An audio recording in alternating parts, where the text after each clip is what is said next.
Moore Stadium, John, Tony, Jim, and Todd closing in on kickoff between the St. X Tigers and the Fairdale Bulldogs. Well, there are a lot of decent games in town, but there's a really good one over on Shelbyville Road tonight, Tony. Mail and Trinity, the Bulldogs undefeated 3-0. They've only given up 3 points all year. Trinity is winless, 0-3, but against really top-notch competition. What do you see happening over at Harry Jansing Field tonight? Well, I think Trinity will get right tonight because the caliber of competition Trinity's been playing in the first 3 weeks are 3 games they very easily could have won. The lightning shortened game at Moeller, they were down 7, still had a quarter and a half to play. Anything can happen then, and basically lose 2 games at the end of the game, and a missed extra point was one of them. So I think Trinity will win by about 10 tonight, 10, 11, 12 points. But don't count out the Mill Bulldogs until they really go out and play somebody good like Trinity to see where they're at. Yeah, a very talented, very fast male team. They got a lot of speed on both sides of the football.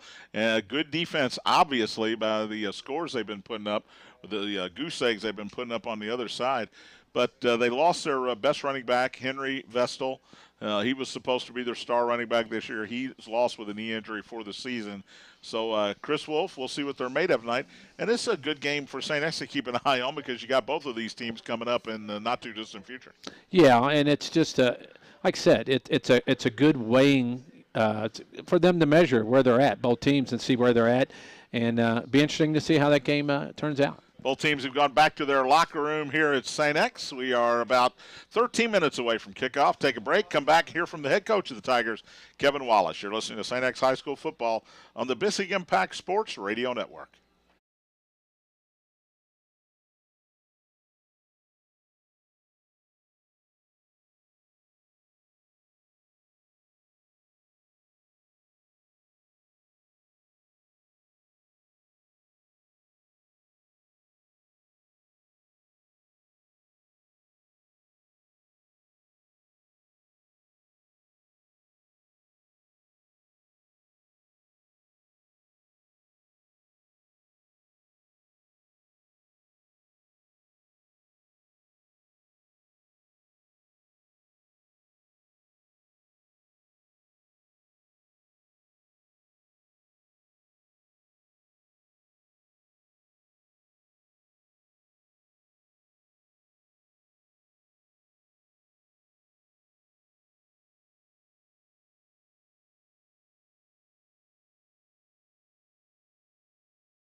Tony Burke, Jim Brinkman, Todd Powers, closing in on kickoff between the Tigers and the Fairdale Bulldogs. I'm joined by the head coach of St. X, Kevin Wallace. Well, let's go back to last week, even though you may not want to. I know you were relieved that game was over, but I'm sure you would have liked to have come out on the other end. Yeah, it was, a lot of things happened in that game that certainly could have taken it a different direction.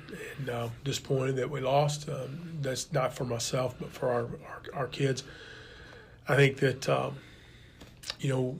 we're kind of desperate for some success at this point, and we've had a much better week. I think sometimes if you're 0-2, you have a sense of desperation, and there's an eye-opening experience there that you understand some things have to change, and we're just a little bit off of being 2-0, and maybe at 2-0 we still had the same problem, but we wouldn't have recognized them. And being 0-2 is kind of distasteful, and I think that our young men have rebounded from that, and they've had a really good week of preparation, and hopefully that'll show on Friday night. Got to ask you about Keegan Sullivan. It looked like he had an ankle issue there in the fourth quarter. Tried to play through it. How is he?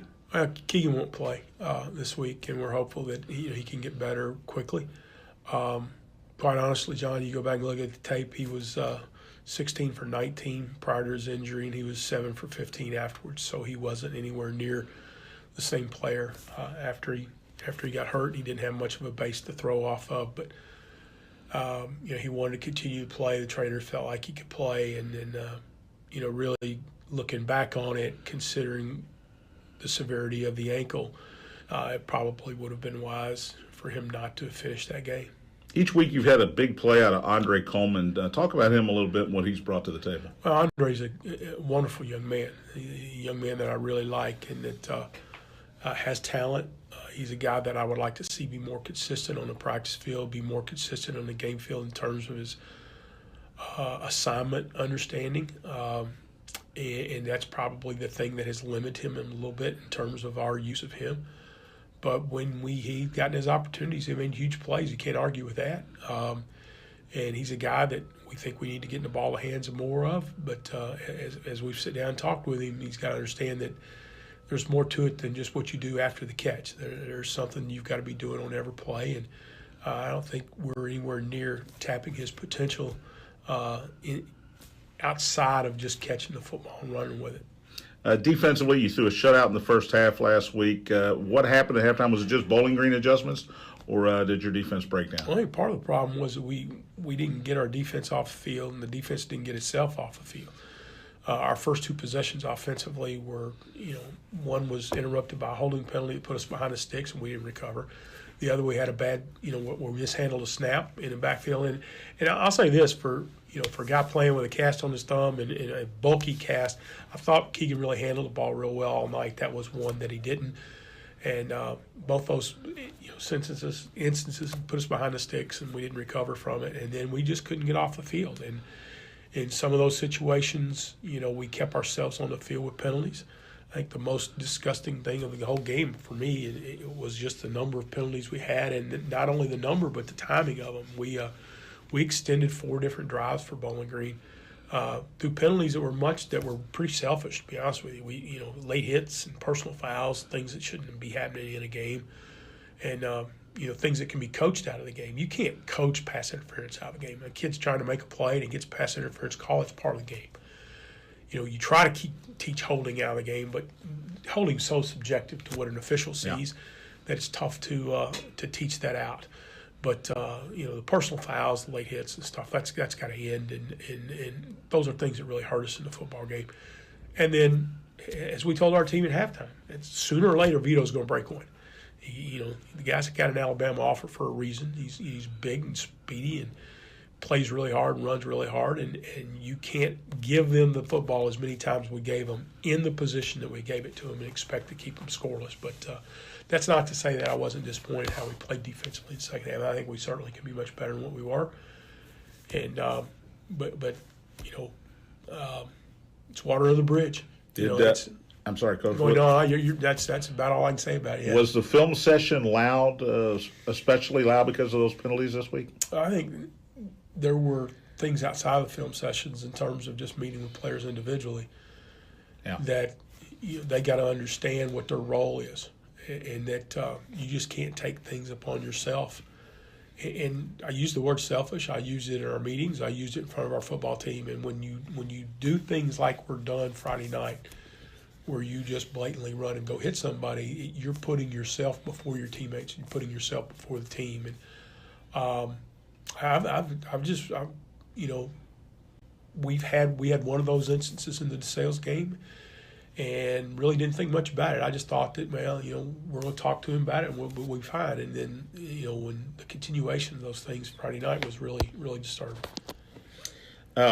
Special teams, you've got 2 3-point losses, and special teams has contributed to that. How do you address that? You try to put pressure on them in practice. We've done that all week, whether it's our field goal team, our punt team. We've tried to incorporate penalties for the team running as a whole, depending upon what happens with our field goal and punt team in practice, trying to simulate some type of pressure. Obviously, you do a little bit more live work than maybe you would do at this time of year. Part of it, I think, just boils down now is a confidence issue. There's not a talent problem with our place kicker. It's just a sense now that it's like standing over an 8-foot putt. If you haven't made any of them lately, you're probably not going to make the next one. And something's good's got to happen. That's why we tried to structure practice the way we have, to maybe something good happens for him and the whole team's rewarded for it. And on Wednesday we had our drill like that ended very positive, and the emotion of our team was really good to see, because we haven't been able to celebrate much so far. And as a coach, all you can do is hope that those type things carry over to Friday night. But we all understand that when the lights come on, it's a whole lot different than practice. So, we worked on it. It's all we can do. I hope the problem solves itself, but if it doesn't, we'll be creative and try to find something else. When you were at Bowling Green, you had great teams, and you had games against inferior opponents, far inferior opponents. That's what you're faced with this week. What do you do differently, if anything, throughout the week to get ready for the week's got to be about ourselves? And we've done enough wrong in the last 2 weeks there's plenty of things to work for. So I don't think we necessarily concentrate on Fairdale's personnel. Obviously, we're going to take a look at the things that they do and try to prepare for it. But in terms of our individual work, it's really been concentrated on us, using better technique and understanding that there's an effort level that we're not playing at, that we need to play at. And those things are easily identifiable on film. Hope you feel better. Good luck tonight. Thank you. Hey, Coach Kevin Wallace, still fighting a little bug, and we will be back with the opening kickoff. St. X and Fairdale, you're listening to St. X High School football on the Bissig Impact Sports Radio Network. All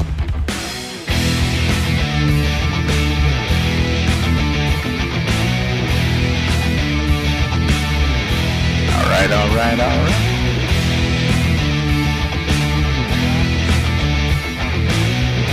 Calculating here, You got to work on John's timing. I tried to get it at 14. I didn't get it going until about 12 and a half. That's the difference. It's a big difference. Big difference. Minute and a half. And he goes a lot longer than Will and Mike did.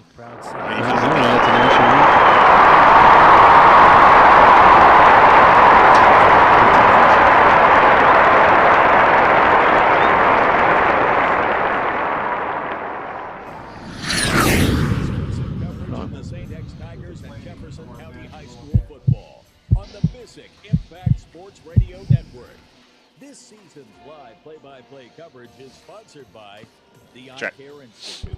Call St. X grad Dr. Brennan Green, 589-1500, or visit the website at eyecareinstitute.com. Knights Travel. Fly by night. It's the best way to travel. M&M Cartage, a family-run transportation company since 1972. Specializing in logistical services, freight shipping, warehousing, and more for companies nationwide. Contact St. X alum Don Hayden at 502-456-4586 for more information. Glen Oaks Country Club, the best golf and country club value in Louisville. Come join us. DFH. Call Don, Chris, or Alex Hinkabine at 968-6222 for all your heating and cooling needs. St. X High School. Learn more at stx.com or call 502-637-4712. St. X High School. This is where you start. Events LLC. Custom designs uniquely tailored to your event. From setup to takedown, we will make your event extraordinary. Visit Impact Group. Integrated, innovative marketing. Now let's go live to the field and join John Pierce, Tony Burt, Jim Brinkman, and Todd Powers for tonight's big game. Hello again, everyone, from Brother Thomas More Stadium in St. Xavier High School. John Spears, Tony Burke, Jim Brinkman, Todd Powers, welcoming you to another night of St. X Tiger football. Tonight, the Tigers try to get on the winning side of things with an 0-2 record as they take on the Fairdale Bulldogs. Jim Brinkman was down there for the coin toss. Jimmy? Yeah, St. X won the toss and decided to defer. So we're going to put our defensive 11 out there and try to stop the Bulldogs off on a good step here and go get that 300th win for Coach Wallace. Jimmy, what's that cloud is a little ominous as you're looking at it right now. It's not going to rain, sir. If I was a gambling man, I might take him up on that, Tony. But what do you expect out of the Tigers tonight? Quick. Well, I expect the Tiger defense to control this game, John, give the Tiger offense good field position, and the Tigers probably have a pretty easy time tonight. Jeff Sexton will kick it away for the Tigers. Justin Kennebrew is deep for Fairdale, and this one is high. It is deep, and it is 2 or 3 yards deep into the end zone. So Jeff Sexton got into that one. Fairdale will start 1st and 10 at their own 20. Co-captain, quarterback, Trey McCoy, 5'11", 172-pound junior. He will run the offense for the 1-1 Fairdale Bulldogs.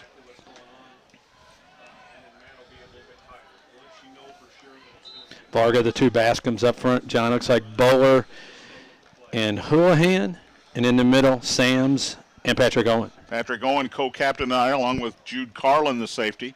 He's back there with Sam Borman, Des Andrews-Abagu, and Harrison Pate. That's your Tiger starting defense. Andre Coleman and Anthony Moretti, co-captains as well from the offensive side. Snap taken. Quick throw to the left. It is caught across the 20 and hammered down by Harrison Pate. That is Hayden Horn, listed as a running back. Came out of the backfield, 5'7" junior. It's a gain of about 4, 2nd and 6. Well, I think you'll see Fairdale. We saw it last year. A lot of their run game is going to be predicated on just short, quick passes, trying to get guys out in the flat where they have more of an opportunity one-on-one instead of trying to go into the middle of the Tigers. McCoy in the pistol formation. He's got one running back behind him. It's Earl Cameron. He'll get the call running right, nowhere to go. Runs into the team picture of St. X, Alex Bascom. First one there. Cameron Sams in to help as well. There were about 4 or 5 black jerseys. Tigers in their black jerseys tonight, green numerals, not easy to read, white pants. Fairdale, I like them a lot better than we saw last year, Tony. White uniforms, gold numerals instead of those silver numbers they had on last year. Yeah, those were tough. It's going to help a lot. And also, nose tackle Jack Varga was one of the first guys there, too. So I think Fairdale will have a really tough time trying to run the ball at the Tigers, and they'll split 5 guys out, and this is what I expect them to try to do. 3rd down and 6, no gain on the last play. McCoy in the shotgun, empty backfield. Jason Jackson, the widest to the right. McCoy wants to throw it quickly. He does so. It's knocked away. Good defense and coverage that time by Hale Bowler, the linebacker. Coming out of the slot was Gage Morgeson, and Bowler had him all the way, Tony. Yeah, and a pass to McCoy could have just thrown for 6 points. If Bowler gets his head turned a little quicker, John, I think he's got a chance to go in with it. But that's what Fairdale tried to do. And that's a tough play right there to throw that little out pass when the guy's being guarded. So now we'll get to see the Fairdale punter. 3 and out for the Bulldogs. Tigers send 2 players deep. Goodwin. Ball snapped over his head. McGinty goes over his head, and he falls on it at the 3-yard line. And that's a prudent move there, Tony, because the Tigers were going to get to him before he could kick it away. Well, they sent 2 deep, Andrews Abagu and Grant Goodman. They were not coming after the punt, but a bad snap. Well, the snap was a little high, but the punter's got to catch that one. I think maybe just a little nerves, being excited, did not catch the ball, and then gives the Tigers, we just talked about it, the defense giving them good field position. Well, they couldn't ask for much better field position than the Fairdale 3-yard line. So Tigers start in the green zone, presented by the Eye Care Institute, Dr. Brennan Green. 1st and goal at the 3-yard line. I'll let Tony try to give you the entire offense real quick. No, I'm kidding, Tony. Knable, Parham, Hummel, No, and Brown on the offensive line. Tight end right is Zach Johnston, Doug Bodine, and Anthony Moretti in the backfield, and confusion already for the offense. I don't think the offense expected to have the ball in the 3. No. 3 receivers to the left. Bodine, shotgun with Moretti right next to him.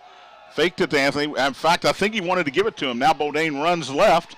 He's going to get back to the line of scrimmage and no more. Miscue right off the bat. That almost went to the ground because I think Bodine wanted to give it to Moretti, and Moretti didn't take it, and it almost came squirting out. No gain, second and goal. Well, that's what worries you, too, when you got a guy back there that hasn't been playing a lot of quarterback, did play the first game, but you've either got to make that read. You either give it to him or take off, and Bodine kind of got confused. Two receivers to the right, one to the left. Tight end left. Here's Moretti up the gut. Makes one man miss, and he is in for the touchdown. St. X Tigers. Anthony Moretti from 3 yards out. And that's what I expected, John, on the second play. Wide run a read option right there. Just let Moretti get in behind the offensive line. So with 9:48, Tigers get on the board first. They're up 6-0 with Jeff Sexton coming on to attempt the extra point. And co-captain Jude Carlin will do the holding. Even I can figure that one out, Tony. The drive is 2 plays, 3 yards. Sexton's kick is up and good. It is 7-0 Tigers, 9:48 to go. First quarter. We'll take a break. You're listening to St. X High School football on the Bissig Impact Sports Radio Network.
Tiger there on the kickoff coverage, drops him at the 13.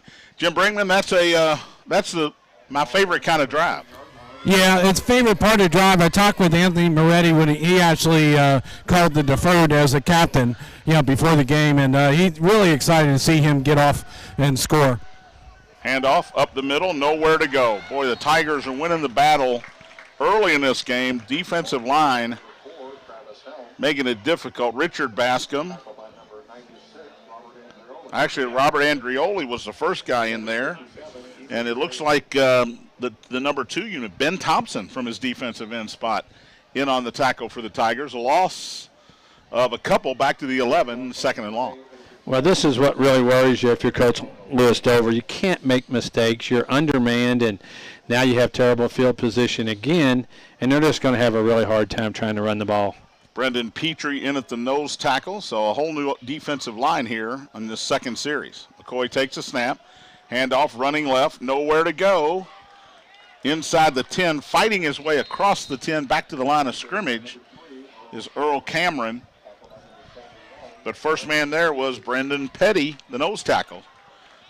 They'll give him the 12. Actually, the 13. Give him a couple yards back. It's still 3rd and 10. And that was individual effort from Earl Cameron, Tony, because he was hitting the backfield. Yeah, nowhere to go. You just stick your head down and you spin, and he did spin forward to at least get it back to the original line of scrimmage. So we're looking at 3rd and a little more than 10. Tigers lead 7-0 here early from St. X. 2 receivers to the right, make it 3. 1 receiver left. And 1 man in the backfield with McCoy who wants to throw. Quick throw to the left, caught.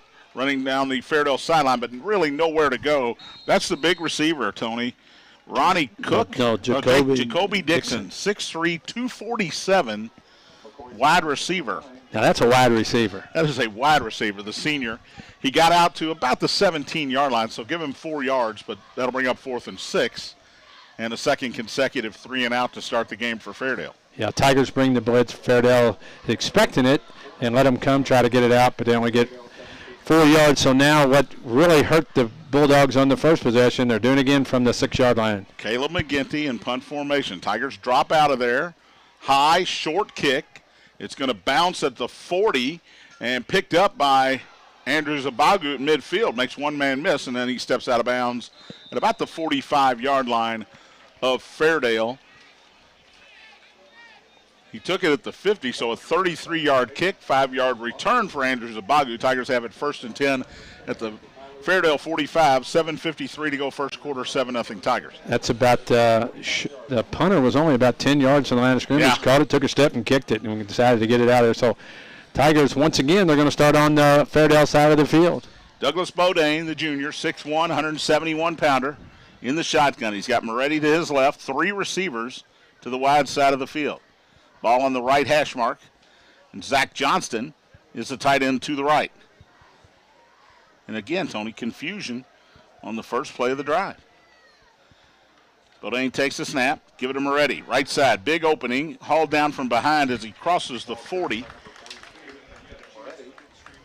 Ezekiel Kennebrew, the outside linebacker, made the tackle. It's a gain of 6, 2nd down and 4.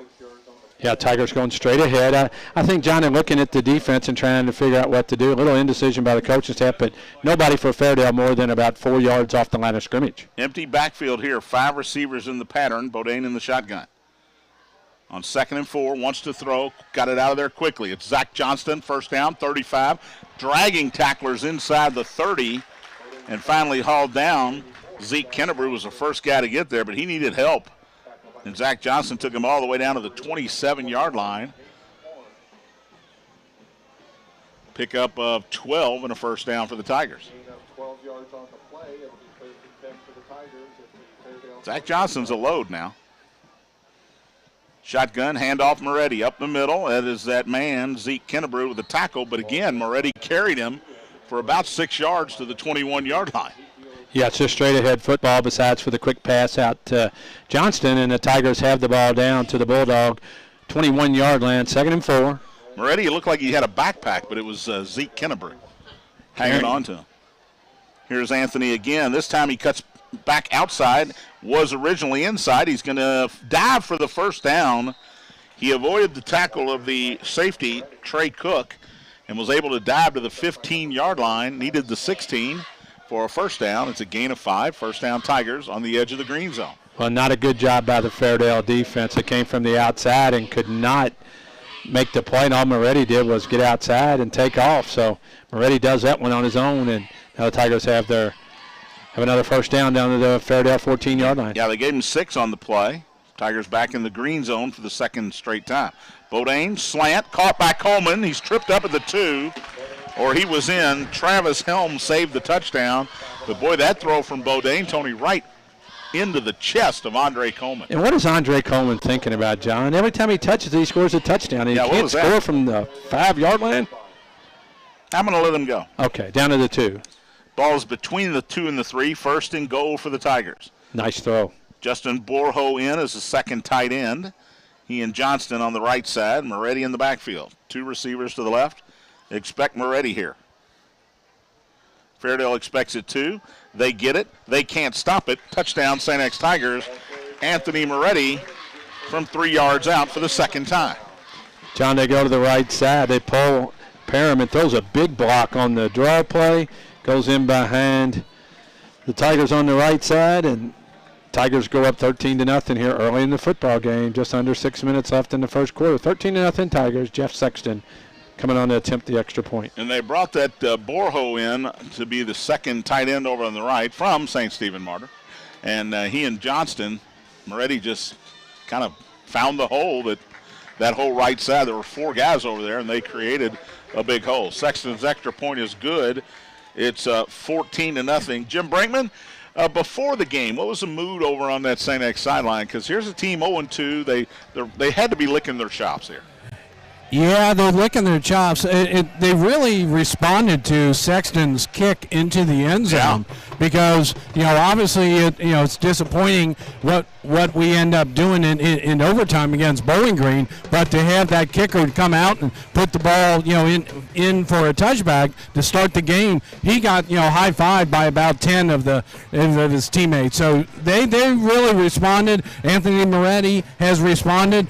Just a little thing, Andre Coleman opponent is limping just a little bit, being tripped up. We will keep an eye on that. And Sexton, his second kickoff was almost as good to the 2-yard line. This one will come down to the 5, taken by Cameron. Running right, gets across the 20. Tiger coverage broke down as he crossed the 30 and finally pushed out of bounds. Jeff Sexton, the kicker, one of the first ones over there to force him out of bounds. Good field position for Fairdale. They'll start this drive at their own 34-yard line. Yeah, John, and one thing I think if you're the St. X Tigers offensive play calling, you want to throw it a little early because you're kind of expecting this game to get lopsided. Not saying it's going to, but it's 14-0 already with 6:53 left in the first quarter. And I think we'll see a lot of Tigers tonight in Fairdale's best field position of the night. They'll start at their own 34-yard line. Co-captain Trey McCoy stays in at quarterback. He's got 2 receivers each way. Earl Cameron in the backfield. Wants to throw, quick throw to the right. It's Jackson, and he is hit and dropped immediately. Richard Bascom, swinging over from his defensive line position, was the first Tiger there. Charlie Fusenegger, outside linebacker, came in to help on the tackle. It's a gain of a couple, 2nd down and 8. Fairdale quickly to the line of scrimmage. Same formation. This time they throw it to the left. It is caught, but nowhere to go. Hit in the backfield and dropped. Travis Helm got the catch. Jake D'Antoni on the tackle. Just a little quick swing pass, maybe a lateral, maybe a pass, hard to tell, but nowhere to go for the Bulldogs, so they put themselves in 3rd and 10 here. Actually lost 2 there. They gained 2, lost 2 on consecutive pass plays. D'Antoni, the junior, first man there, but Tigers are swarm tackling so far tonight. Yeah, and it surprised me that Fairdale tries to go quickly. I don't think they want to use the clock as much as possible, and pretty much what we've seen so far, John, is pretty much a mismatch on the football field. 3 to the right. Jason Jackman now goes wide to the left by himself. Shotgun for McCoy. Takes a snap. Play action. Now he's going to run it up the middle. Cameron Sams couldn't get to him, and now he is hauled down at the 40. Good open field tackle that time. It's Charlie Fusenegger again, the senior linebacker. Gain of about 6 on the play. It looked like a designed quarterback draw there, Tony. Yeah, it did, and Alex Bascom was chasing him to the outside, and Fusenegger came up and made the tackle. And I just don't think the draw play is the play that's going to work, John. It's too slow developing. You got a block up front, so now 4th and 4. It looks like the offense is going to stay on the field at their own 40. What do you got to lose, really? As McCoy over there talking to his coaching staff, he'll quickly get out to the huddle. As we watch the back judge, the hand hasn't gone up yet, so Fairdale still with some time on the play clock. 4th down and 4. Tigers need to stay on side. Actually, they snap it. Quick throw to the right, caught, 1st down across the 45 and dropped. There's a flag down. Travis Helm with the catch. Maybe a legal formation, John. Guy might have got downfield early. Nathan Pike, the safety, came up with some help from Brandon Bischoff to make the hit.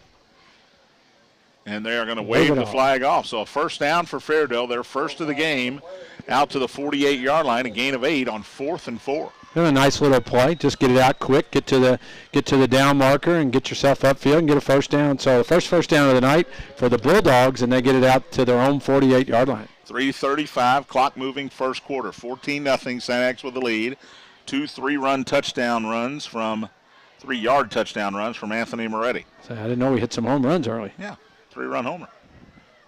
Cameron in the backfield with McCoy. Tigers show blitz. They give it to Cameron running left. He is hit and dropped.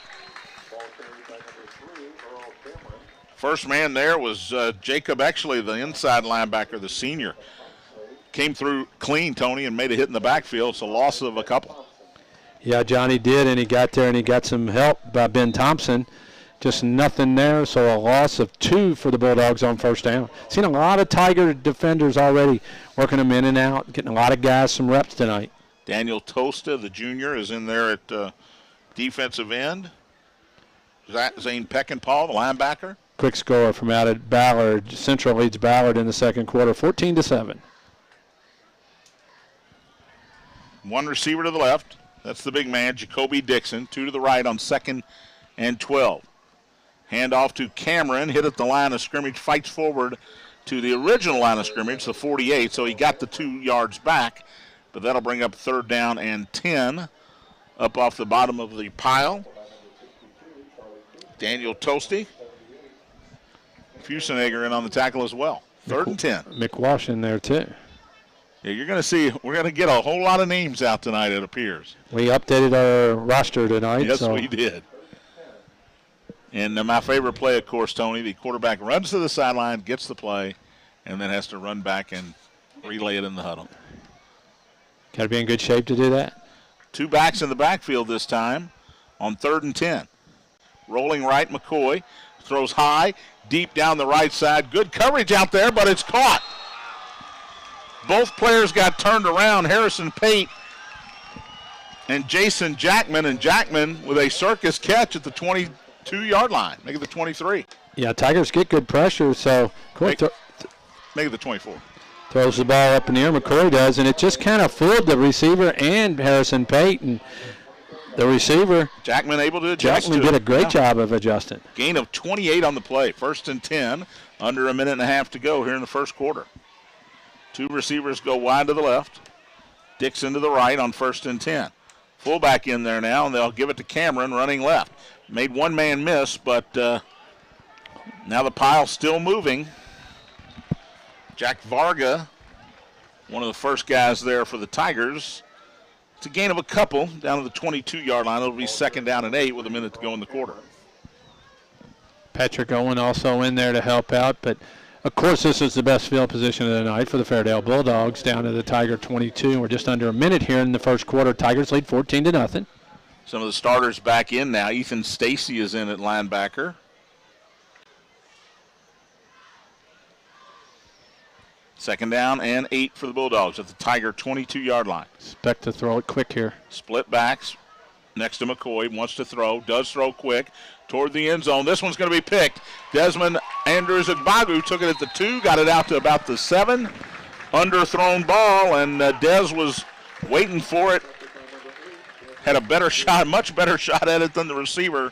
Gage Morgeson was the intended receiver. First turnover of the night for the Bulldogs. Yeah, McCoy just threw that up for had man coverage on the outside. He just throws it up, and Andrews Abagu's just waiting for the ball, basically. It's his 2nd interception of the year, and if he's not tackled there, he has an opportunity to go 98 yards. So now the Tigers hold with 26 seconds left here in the first quarter, and they'll come back out with Douglas Bodine as the quarterback. Yeah, give Morgeson credit, Tony. He didn't give up on the play. He made the tackle at the 8-yard line, or Andrews Abagu might have gone 98 yards.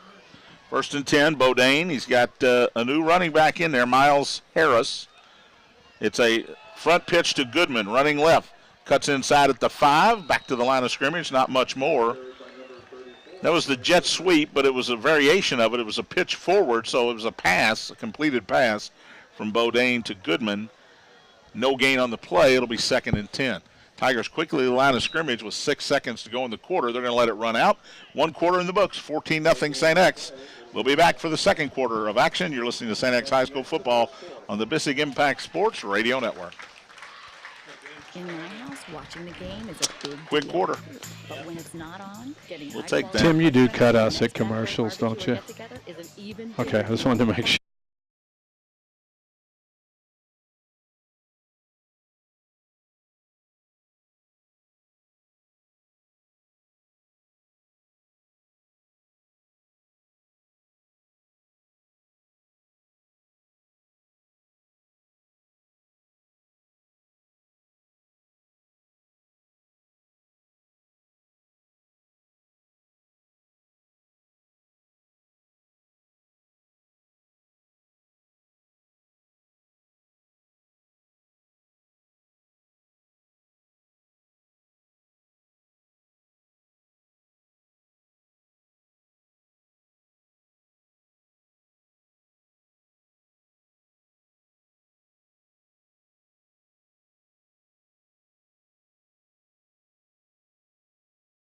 On Tony, Jim, and Todd, and there I am talking when I shouldn't be.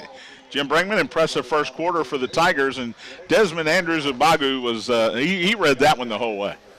You know, I do referee basketball, and I have refereed Bryson Harkins and Desmond Andrews Abogu, and both of them are wonderful athletes, and that's what you saw on that interception. He basically played the ball better than the receiver. Yeah, Tony, that's true. He was.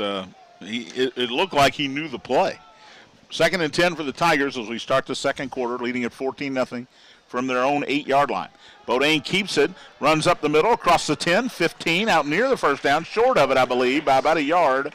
That time he had the option, kept it, good decision, made one man miss at the line of scrimmage, and then good running from Douglas Bodine right up the gut, Tony. Yeah, they let the outside linebacker, Tyler Morton, kind of step in, and he read it right. He went from ready, so Bodine kept the ball. Gain of 9, 3rd and 1, keeps it again. Faked it to Harris. He's got the first down and more across the 20. Gets a block at the 25, fights his way to the 30, and finally pushed out of bounds on the Tiger sideline at about the 31-yard line. Make it the 32, gain of 15 for Doug Bodine. Yeah, John, the exact same play they went back to basically, and he pulled it out, made the right read, and got the ball all the way up to the 32-yard line. So Tigers moving here early in the second quarter. You got Grant Goodman in at receiver. Will Motley is in at receiver. Bodine has Miles Harris in the backfield with him, and Des Andrews Ogbagu is in at receiver as well. 1st and 10, Tigers out of the shadow of their goal line at their own 32. Straight drop for Bodine, wants to throw. Looking deep, has time, throws deep, has a man, underthrew it, and it is incomplete. Diving was Andrews Ogbagu. He says he caught it. Referee disagrees. But a little more zing on that one, Tony. He made the right decision, but just underthrew it. Boy, he was wide open. When he stepped up and saw him, he needed to step up with a little more oomph into his pass. He just kind of threw it. When he saw him, should have took a split second more, put some air under it, and Andrews Ogbagu might still be running too, John, on both sides of the ball. He had a chance to score a touchdown maybe. O-line gave Douglas Bodine plenty of time there. 2nd and 10. Harris in the backfield. Passing down again. High throw, incomplete. Ogbagu had to climb the ladder there, and ball knocked away. I'm not sure if it was Cameron or Hayden Horn. One of them went up, knocked it out of his hands. It's 3rd and 10. Well, John, I think they can, in my opinion, ditch that play. It's just a little rollout. 21 was the guy that made it. Hayden Horn, yeah, nice play. But you got to throw it with more oomph on it, or it's going to be a touchdown the other way, and there's not much reward for that play. Harris and Goodman to the right. That's the short side. 2 receivers to the left. Motley's the widest. A whistle and a timeout by Fairdale. We'll take one as well. 11:15 to go in the half. 14-0 Tigers. You're listening to St. X High School football on the Bissig Impact Sports Radio Network.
Tigers at their own 32.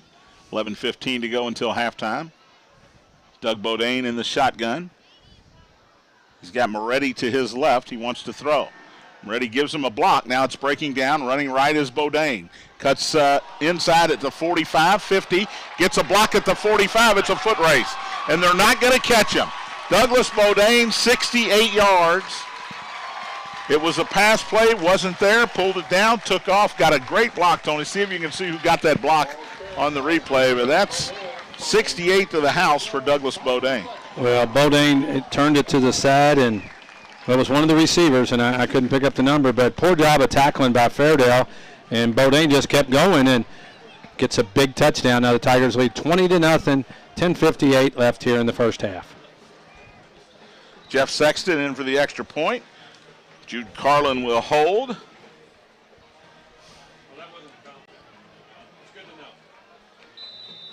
Good hold, good snap, good kick, and it's 21-0 Tigers. 10:58 to go first half. We'll take a break. You're listening to St. X High School football on the Bissing Impact Sports Radio Network.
Coverage of St. X High School football on 790 WKRD Louisville. Short kick. An iHeart radio station.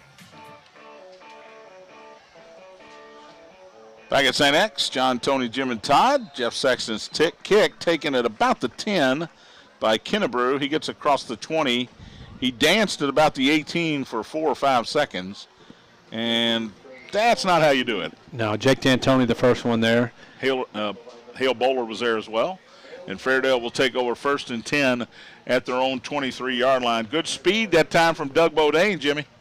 Yeah, he actually had almost no all along the sideline, and he definitely showed some speed and pulled away from all of the Fairdale defenders. Just a note to our listeners, there's about 6 or 7 Fairdale Bulldogs that are going both ways. Yeah. So I would expect them to get very fatigued in the second half.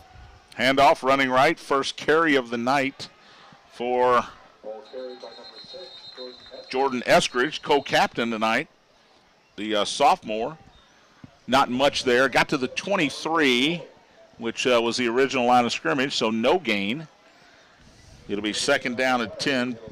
Brendan Petrie from the nose tackle getting another call. He's played well tonight. He has. Out in Fern Creek, Butler Bears 14-0 first quarter.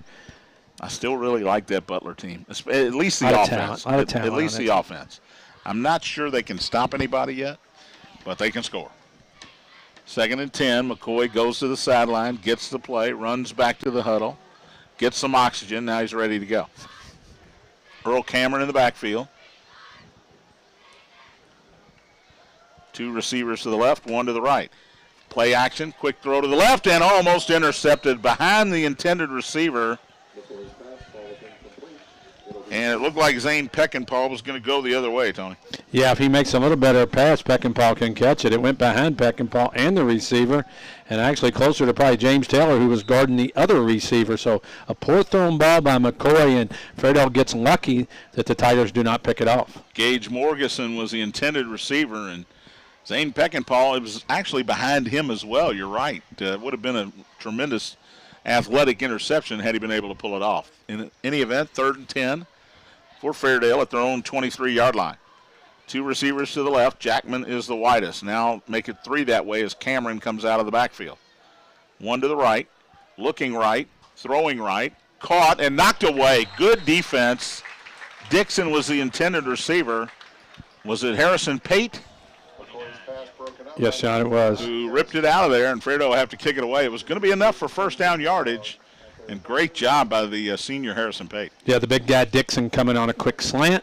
Pate gets in there. The ball was well thrown, but Pate timed it very well and knocked it down. So now Fairdale, which they do not go very deep in their punting formation, well, they'll stand at the 12-yard line. McGinty about 10 yards behind the long snapper. Gets it out of there, high but short. Fair catch by Andrew Zugbagu.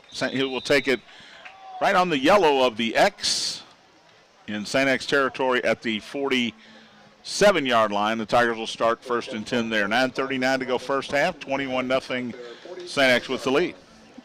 Well, once again, Tigers will get good field position at their own 47-yard line. And, John, just kind of what we expected. Fairdale very undermanned. This will be the last time these two play in this series. It will not be renewed next year. And it's tough for a school like Fairdale. Now they have Valley, I believe, and they got some winnable games coming up. Iroquois, Doss, Valley, Southern. I really believe they're a factor in their district. Yeah, and they play 5A. Tigers are 6A. So, yeah, over their heads here today. But so far they've played hard, and they're hanging in there. And now but there's still 9 minutes and 39 seconds left here in the first half, and Tigers do lead 21-0. And there must have been a dead ball penalty because they're going to move it back 15 yards. And the referee just told Bart Bruner who the penalty was on. And I know who it's on, but I'm not going to tell you. 15 yards moves it back to the 32, first down and 10. It's either a late hit or unsportsmanlike conduct against the Tigers. You want to score a touchdown, you just throw it long to Andre Coleman. Bodine in the shotgun. He's got Moretti back there with him. That's a guy I'd like to see get going. They give it to Anthony right up the gut. Hit at the 35. Bounces outside. Cuts back in at the 40. Great move to the 45. Outrunning tacklers to midfield. 40. Down the left sideline. Flag comes in late. Flag it down, and he will go all the way into the end zone. If it stands at 68 yards, but there's a flag back at the 45-yard line. Great running from Anthony Moretti, breaking tackles at the line of scrimmage. Yeah, he did, Johnny. He spun out of there and trying to pick up where might have been a penalty. I would hate to think somebody threw a block behind the play, but, it's one thing you're taught, and I'm going to guess when you see a flag like that there's a block in the back or a hole, which you didn't have to. Moretti did a great job of spinning out of there and getting down the field, and you can already see some Fairdale players kind of dropping their head and walking slowly. Personal foul. I don't know that signal. Go to Jimmy there, John. I don't know that one either. It's giving him that one. I thought he just gave himself knuckles. I don't know what that call is. All right, so new to this year is a new signal in referee in high school. It's called the hit of a defenseless player, or a hit of a player not involved with the play. So all of the peel back blocks that you see that they try to remove that from the play. So the two knuckles together are the hit on a defenseless player. Why don't we just put flags on the sides of these guys' hips and make it flag football? Let's get it over with. Well, because in my opinion, everybody's in the play until the whistles blows. Right, unless you projectile yourself into somebody that's defenseless. But a lot of guys are defenseless when they get blocked. So now back at the 40, it's 1st and 2. You don't see that very often. Handoff Moretti, not much there. He's close to the first down. They're going to give it to him. Give him 2. Good tackle by Earl Cameron. Actually, it was Miles Harris on the carry, as Moretti, after the 68-yard run that was called back, needed a breather. And, John, I understand the purpose of that rule because you don't want people just to get whacked running down the field. But unless it's just brutally blatant away, I watched the replay. I saw a couple of blocks. I didn't see anything. The problem is the flag is thrown on the side of the field where Moretti was running and trying to get away from people. Right. So it wasn't on the other side of the field away from the play. But I digress. 1st and 10 Tigers at their own 42. Bodine shotgun, wants to throw. Throws to the screen. It is taken at the 45, 50. Eric Lyons. Hit and dropped, first down at the 46, first catch of the day. First time I've seen him in the lineup tonight, Eric Lyons. He gets to the 46 of Fairdale. And an umbrella just went up. It's a gain of, make it the 47, gain of 11, first down Tigers. And, John, that's the play that's been very effective for the Tigers most of the year. Eric Lyons just running a late crossing pattern, a shallow cross across the middle. Bodine's on the money. Tigers get the ball to the Fairdale 47. Logan Davis in at running back now. Tigers, in fact, have Harris and Davis flanking Bodine in the backfield. 3 receivers on 1st and 10. Bodine wants to throw. Looking deep. Wheel route caught. Miles Harris tripped up at the 35. Nice open field tackle by Helm, but it's a first down. And a good throw that time for Bodine to Miles Harris out of the backfield. Yeah, they put 2 guys in the backfield that time. They just ran a little bit of wasn't a wheel route because he came straight out, but ran that type of pattern. Not well defended, and a nice throw by Bodine. Miles Harris is a guy who played basically running back last year, and they're using him a lot in the slot trying to get him the football. Gain of 13 to the 34. 8.5 to play in the first half. Tigers lead at 21-0. Now Harris goes in motion out of the backfield. They throw a backwards pass to him. He's got it and not going to get back to the line of scrimmage. In fact, pushed out at the 37, loss of 3 on the play. And it was an interesting play, Tony, because when Bodine stopped his foot to send Harris in motion, he didn't go. He had to turn and look at him and say, go in motion. Well, if you're going to run plays like that, you have to get the ball out quickly and give your receiver a chance to run with it. And Bodine's got to do a little bit better job of getting it out with something on it and quickly. Loss of 2, 5 receivers in the pattern here, empty backfield. It's a quarterback draw. Running up the middle is Bodine. He's got room to the 30. Gets outside, cuts back in at the 25, has the first down, and thrown to the ground at about the 21-yard line. Slow to get up is Bodine.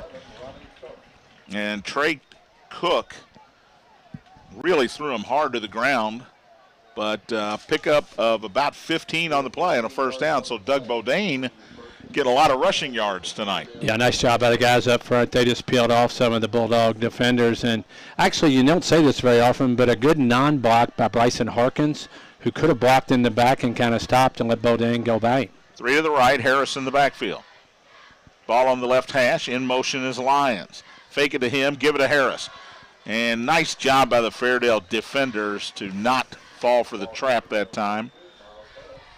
No gain on the play for Harris. Might have lost a half yard. It was 2nd and long. Yeah, very well defended by the Bulldogs.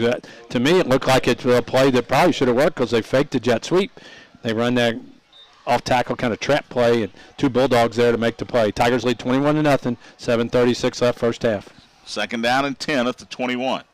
Bodine wants to throw. It's a screen set up, and it is set up well. Running to the 15, to the 10, 5, diving for the end zone. Can't get there. Out of bounds is Miles Harris.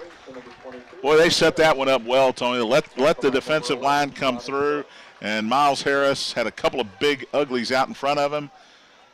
Nice job by Fairdale to keep him out of the end zone. Yeah, Trey Cook is the guy that actually took a big hit at the end of the play. Miles Harris lowered the boom on him. Ball's at the 3 after the 18-yard catch and run. 1st and goal. Tigers in the green zone for the 3rd time in 4 drives tonight. Moretti to the left of Bodine. A whistle and a timeout taken by Fairdale. 7:23 to go in the half. We'll take a break. You're listening to St. X High School Football, Bissig Impact Sports Radio Network.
.23 to go.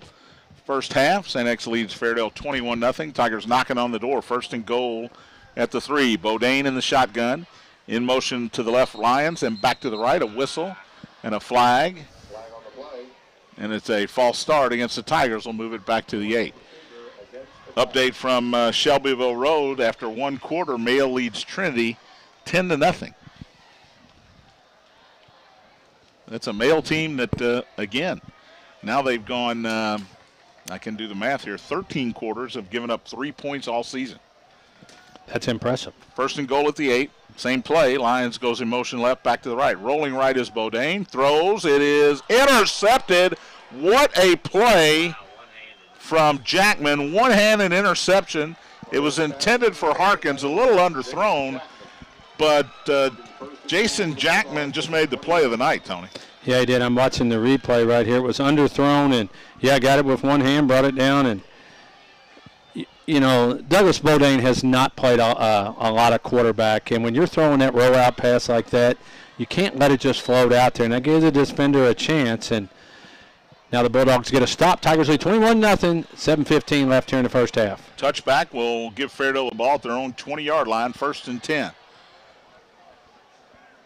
And McCoy finally will come off the sideline.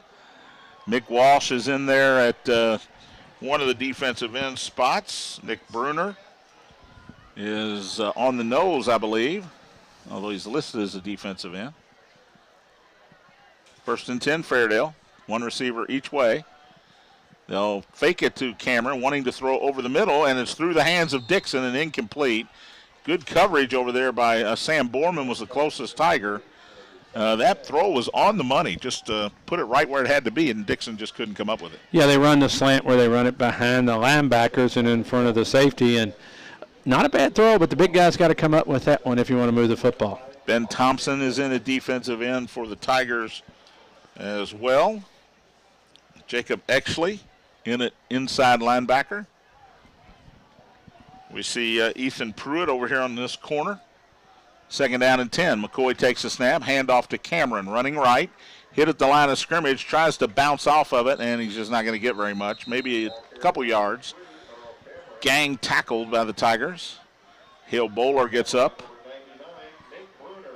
Nate Bruner up off the bottom of the piles. 3rd down and 8 for the Bulldogs at their own 22, under 7 minutes to play here in the first half.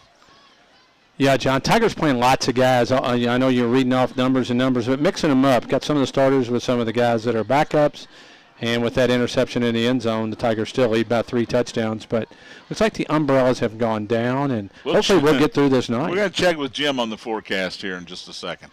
Yeah, our meteorologist. Meteorologist Jim Brinkman from the American Meteorological Society. Easy for me to say. McCoy's got 2 backs with him, 1 receiver each way on 3rd and 8. Straight drop. Wants to throw, now rolls out, throws late, incomplete, threw it behind his receiver, Jakari Dixon again. Jude Carlin was the closest Tiger. A good throw there as a 1st down, but again, he was rushed out of the pocket, throwing on the run, and another 3 and out for the Bulldogs. Yeah, the pocket collapsed. He tried to step up, and the big guy Dixon running an out pattern at about the down marker. Ball hit him on the backside and couldn't turn and get it, so Fairdale will have to punt it away close to their 10-yard line. I'm going to go after this one, Tony, if I'm the Tigers. But it doesn't look like it. They've got Goodman and Andrew Zagbagu deep. Plus the punts haven't been real deep, John, because he's only taken about a step from 10 yards back. And I think if the Tigers get a chance to return it, something good might happen. McGinty, again, only about 10 yards behind the long snapper. Oh, they almost accidentally got it. Fair catch. Goodman takes it in Fairdale territory at the 48. And the Tigers will start right there. Jim Brinkman, what's the forecast looking like out there? Well, funny you should ask, John. I put my coat on because it started sprinkling, but that has stopped. It's a 35% chance of scattered thunderstorms through 10 o'clock tonight, and then drops down to 20%, and then returns back to 40% chance beginning at 1 o'clock. The remnants of Hurricane Gordon should be up in the Louisville area on the Saturday and Sunday, resulting in 2 to 5 inches of accumulated rain. I really didn't know he was a meteorologist. Yeah, the Cardinals and the Sycamores are going to see some rain tomorrow. Yes, they will. Jim, I wouldn't let him move that coat too far. Bodine wants to throw the wide receiver screen. It is caught. Tackled from behind is Lewis Woles. His first catch of the night, the senior. At the 41-yard line, he goes down. So it's a gain of 7. Got a good block and really good defense by the Bulldogs to hold it to a 7-yard gain. Reed Knable, the center, out there throwing that good block, John. But Tigers set that up pretty well, but Fairdale got around to one of the blocks and kept Woles from having a really big play. 2 to the left, 1 to the right. Zach Johnson tight end to the right. Moretti in the backfield with Bodine on 2nd and 3. It'll be Anthony up the gut. Runs over one tackler, falls forward close to the first down yardage. Needed to get to the 38. I think they're going to spot him a little bit shy. He is about a yard short. Gain of 2, 3rd down 1 with 5:10 to play in the half. Tigers with a 3-touchdown lead. Motley wide to the left, 2 to the right. on 3rd and short.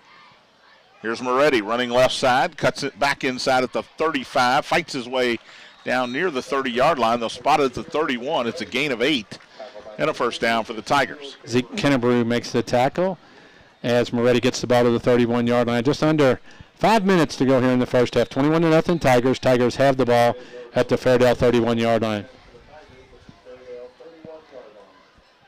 Bodine shotgun with Moretti. 2 receivers to the left. Motley's the widest.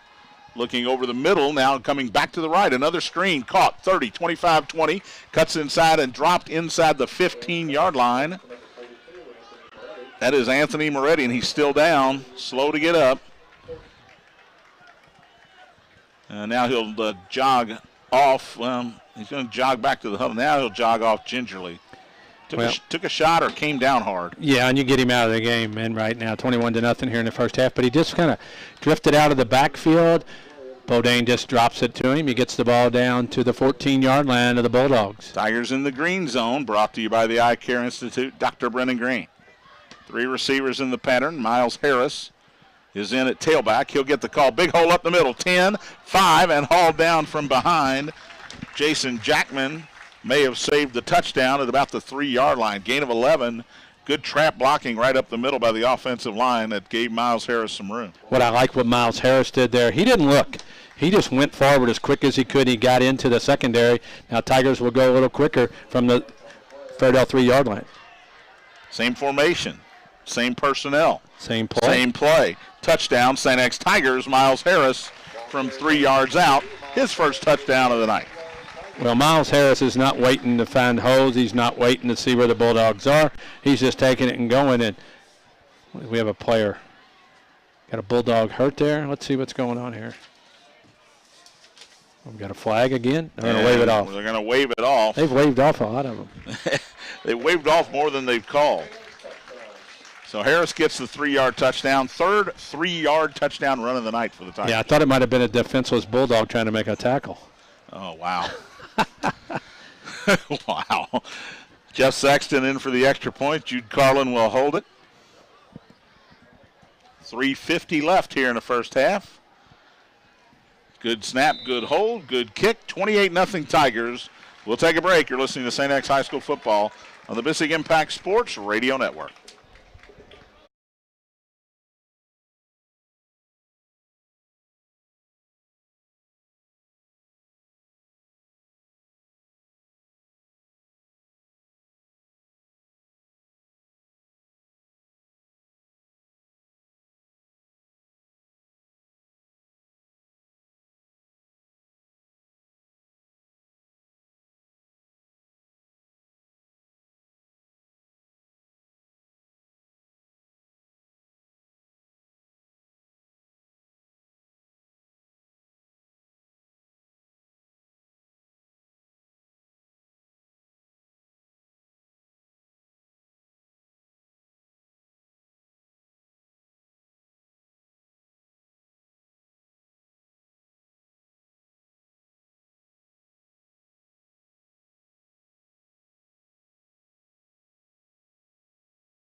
Welcome back. Brother Thomas More Stadium. John Spears, Tony Burke, Jim Brinkman, Todd Powers. And new kicker for the Tigers is Justin Harden, the linebacker, and he kicks it on one hop into the end zone for a touchback. Fairdale will start at their own 20, 1st and 10. Jim Brinkman, Miles Harris, he brings a little difference to the running back position. Yeah, different type of runner. Moretti's kind of more of a power and cut. Yeah. Step and cut type runner, but Miles Harris a little bit quicker and a little bit faster, and same result, 3-yard touchdown run. We'll take that all night long. And I do see Moretti over on the sideline. I think he might have got his bell rung. He just got a high five from Coach Kevin Wallace, but they're talking to him down there. 1st and 10, handoff up the middle. It's Cameron, hit and dropped as he got a couple. Big hit there by J.P. Reed coming through the linebacker, the junior. Yeah, Reed stepped up in the hole. We haven't seen much of him, but he looked good on that one. Boy, he stepped up, made a big hit on the run up the middle by the Bulldogs. Gain of a couple for Earl Cameron, who will take a seat for the next play. 2nd down and 8. 3:25 to go, first half. 28-0, St. X with the lead over the Fairdale Bulldogs. Getting a little dark out to the west there, isn't it? Yeah, I think. Well, I'm glad I'm not standing on that sideline. Look at the radar here. Somebody down there might want to keep their jacket on. 2nd and 8, shotgun, McCoy, handoff, running left, cutting back inside, across the 25. It's Helm, hit short of the first down. Nice open field tackle by Harrison Pate at the 29. It's a gain of 7. It'll bring up a 3rd and 1 for the Bulldogs. Yeah, he goes up the middle, bounces it to the outside. Pate's actually the only guy out there, and boy, he makes a great open field tackle on that play. I love our home games. We got the live sportscaster replay monitor, and it's fantastic. 3rd and 1 for the Bulldogs. I believe, and Todd Powers will check me on this, they've got 1 first down tonight, maybe 2. McCoy takes a snap. They give it to the fullback, and he is not going to get there. A lot of Tigers in on there. No gain on the play. I believe, and you can look at the replay, Tony, Mick Walsh came from his defensive end spot and was the first man to put the hit on the fullback, Jordan Eskridge. Yeah, he was there, and also Ben Thompson. Ben Thompson, 65, was one of the first guys there. 4th down, less than a yard to go here, and the offense will stay on the field with 2 minutes to go, under 2 minutes to play in the half. Fairdale with 1 timeout left, trailing 28-0. Under center, looks like a quarterback sneak here, Tony. It is a quarterback sneak, and it's going to be Tiger football. And didn't get snuck anywhere. Didn't get close. Tried to go behind the left guard there, and the Tigers just blew it up. That J.P. Reed, Tony, he just read it and came through. He earned a couple more reps here on that series. Yeah, he did, and just a stacked, it was 11 guys against 11 guys, and I think that's to the advantage of the Tigers. If you're going to run that play, I think you got to try to spread the Tigers out and then try to make that play. But McCoy tried to take the step to the left, and, boy, he just got buried. So now with 1:38 to play in the half, Tigers have 1st and 10 at the 29 of Fairdale, and all 3 timeouts left. So if they want to score, they can do some different things here. You've got the timeouts in your pocket, so you can actually run anything in the playbook here. Luke Weekley over here with Lyons and Goodman. Miles Harris is the tailback. A whistle. Bryson Harkins on the other side. And the referee in the back is counting Bulldogs. And let's see what he came up with. And one guy's leaving. Yep, he came up with 12. Too many men on the field. We'll move it to the 24-yard line. And last week, John, we had a referee count and go. Sorry, wrong. Counted wrong the first time. Got 11. But, John, if the Tigers. Well, I know Jimmy Ref down there, and he can't count, so, that's just the way John, it is. if they want to throw it up to Bryson Harkins, it's a touchdown on this play. Might not want to, though. 1st and 5. He does want to. He throws it up to Bryson Harkins, and he could not catch it. Bodine threw it too far to the sideline, Tony, because if he throws it anywhere in the yellow, it's a touchdown. Yeah, he just threw it behind him, and Harkins almost makes a circus catch over his shoulder right at the pylon. And you're right, John. If he just throws it in the playing field, it's a touchdown. Second, go ahead. Harkins has about 6 inches on the guy who was guarding him in man coverage, and they saw what I saw, and they could do it probably every time if they really wanted to. 2nd and 5, shotgun for Bodine. He wants to throw. Looking, now rolling right, has all kinds of time. Couple flags down. Bodine now going to run it across the 25, 20, tripped up as he's dropped at the 18. Clock will stop with 2 yellow handkerchiefs on the field. 1:21, and that's in the area of holding. Tigers already walking backwards. As you got 2 flags, so they'll have to get together and make sure they both have the same call. A play I'd like to see, John, it's one of my favorite plays, the old wheel route coming out of the backfield, actually setting up the wheel route where they run it out and they bring the running back down the sideline. Fairdale's only got guys 5, 6, 7 yards off the ball. They do not play a deep safety, and they might now, looks like. That hold was at the 33-yard line, so they'll move it penalty. back to the 43, and it'll be 1st and long. 1st and 24, if I'm not mistaken now, for the Tigers. Oh, no. Did you see a little lightning there, Tom? Oh, yes, I did. Well, the referees did not, and that's really all that matters. Shotgun for Bodine on 2nd and long, excuse me. It's a screen. They throw the wide receiver screen. Goodman's got it, and he's got some blockers. Across the 30, 20, 10, 5, touchdown, St. X Tigers.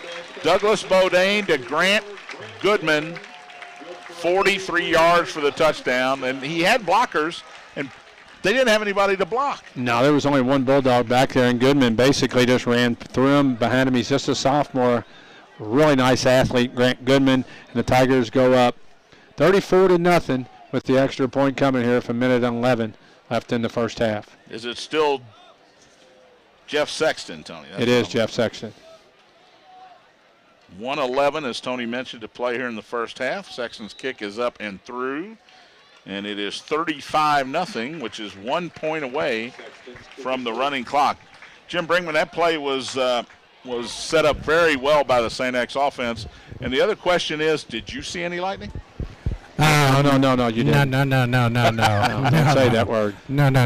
Didn't. Give me a grade on Doug Bodine tonight. Doug Bodine, obviously he threw his third interception of the season, but his running, even on that holding call that pushed it back to the 43, he looked like he was ready to break free on there. So he may actually be the running answer we have once we get into our district games and a little meat of the schedule. So that could be very good, but he does look a little bit tentative when it comes out there to throwing the ball. You have two wonderful targets in Bryson Harkins and Andre Coleman, and obviously Zach Johnson, Eric Lyons. You have tools out there. You just got to deliver the ball. Bodine is 10 of 14 for 124 in that touchdown. Oh, my goodness. And I think our kicker, is it Harden? Justin Harden, almost missed the ball. Well, he hit a bullet, and it hit a Bulldog in the front line. And he's still down. And I think the Tigers did they recover it? No, they didn't. Bodine, anyway, 10 for 14, 124 and a touchdown, Tony. 6 carries, 97 yards on the touchdown. So he's having a great night. He is. And, I mean, an undermanned Bulldog team, you got to remember, who they're playing against, 35-0 here with 1:06 left in the first half. But it's a good learning experience. And you asked me if that was Jeff Sexton in there. It was, John, and I think they want him kicking just for get his mind right, get used to seeing that ball go through the goalpost. So Tigers big lead here in the first half. Tony, that ball hit Garrett Jones, wide receiver, senior, 5'7", 191. 5'7", 191 wide receiver. He did get up and go off on his own. Fairdale recovered it. 1st and 10 at their own 47 with 1:06 to go in the half. McCoy hands it off. First man through, and nice job to – and the ball came out. Tigers have it, and they'll go the other way. It was the co-captain, Jordan Eskridge, on the carry. Look at the replay here. First Tiger there slows him down. Trying to get the number there, and it just Charlie Fusenager came up with the fumble recovery. And the Tigers will have it 1st and 10 at the Fairdale 43 with 58.5 seconds to go here, Tony. Do you do anything crazy, or do you just run? No, I think you just I almost take a knee here, but I'm going to give it to Miles Harris. You're just going to run forward. If he breaks loose, he breaks loose. And, John, I tried to watch and get the number of the Tiger that made the initial play, and it was whoever was on the outside on the left side there did a really nice job. And I want to say it was Nick Bruner, but I'm not sure. Coleman, Lyons, and Wheatley are wide to the right, and a whistle here before we can just counting them again. Get the play underway, and it's 12 men on the field against the Bulldogs. Well, at this point when you're down 35-0, you can try 12 guys. Yeah, I think anything's fair right now. We will get the comments of the head coach, Kevin Wallace, at halftime. Jim Brinkman will chase him down. Hope you don't have to chase him, Jimmy. Coach Wallace been under the weather a little bit. This got to make him feel a little better today. Bodine going high and deep left side. He's got a man. It is caught inside the 10-yard line and going out of bounds. And is that Will Motley? I believe it is. It is the junior Motley. And, John, that ball's right on the money. A nice throw. And Motley makes a nice catch. But that time Bodine threw the ball right on the money. But I'm surprised the Tigers threw it right there up 35. But you know what? Gain of 34 to the 4. Tigers with all 3 timeouts left. 51 seconds to go. Motley got out of bounds. So first and goal. Throwing it is Bodine, and he dropped by Andre Coleman. Threw it behind him, but Coleman was all alone, Tony. He left his defender in his dust. I mean, that defender, Jackman, was nowhere near Andre Coleman, who made a great move, and I just saw apparently there's flash bulbs going off out in the stands right now. Well, that ball was thrown behind Andre Coleman, but Andre was so wide open, I think he thinks he should have caught it. But well, I like that. I like a guy that will tell you I should have caught it. I'm surprised the Tigers are throwing it. Second and go. I think they're trying to get that running clock. Bodine wants to throw. Now he thought about running. Now he rolls right. Still thinking about throwing it. It's going to cut inside. And did he dive in? Did he get in? Still waiting on a signal. He did not. Clock continues to run. Ball's at the 1 yard line. A gain of 3. Third and goal. I think you call timeout here, don't you? No, I don't think you do, John. 24 seconds. Clock continues to run. Bodine looking to the sideline. Still looking. Now he's under center. And he is going to keep it, and he's in for the touchdown. Doug Bodine, St. X touchdown with 11 seconds to go in the half. 1 yard run, his second rushing touchdown of the night. Tigers now lead 41-0 with 10 seconds with the extra point coming. And the weather might be coming along with these 42 points. It's only 41, Tony. Come on. Okay, we have that. Knock on wood. Got a new kicker in there, John.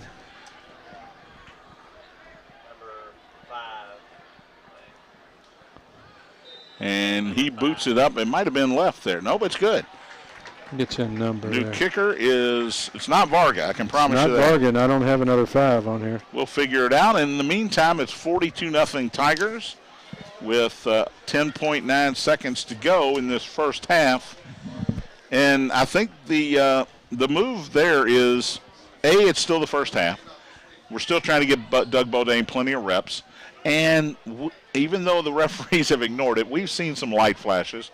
So I think it's some cars out on the road flashing their lights. You want to get to that running clock. You What you want to do, and the Tigers have done that now with a 42-0 lead with 11 seconds to go in the half. Well, I understand that because on a night like tonight, you want to make sure that you're not out here all night. Maybe even if something happens with the weather in the second half, Fairdale would probably be, agreeing to maybe. All right, let's see if Justin Harden can get this one in the air a little bit. He does. And it's a great kick, and it's going to land in the end zone. Well, 2 in the end zone, 1 killed a guy. So there's been 3 kicks.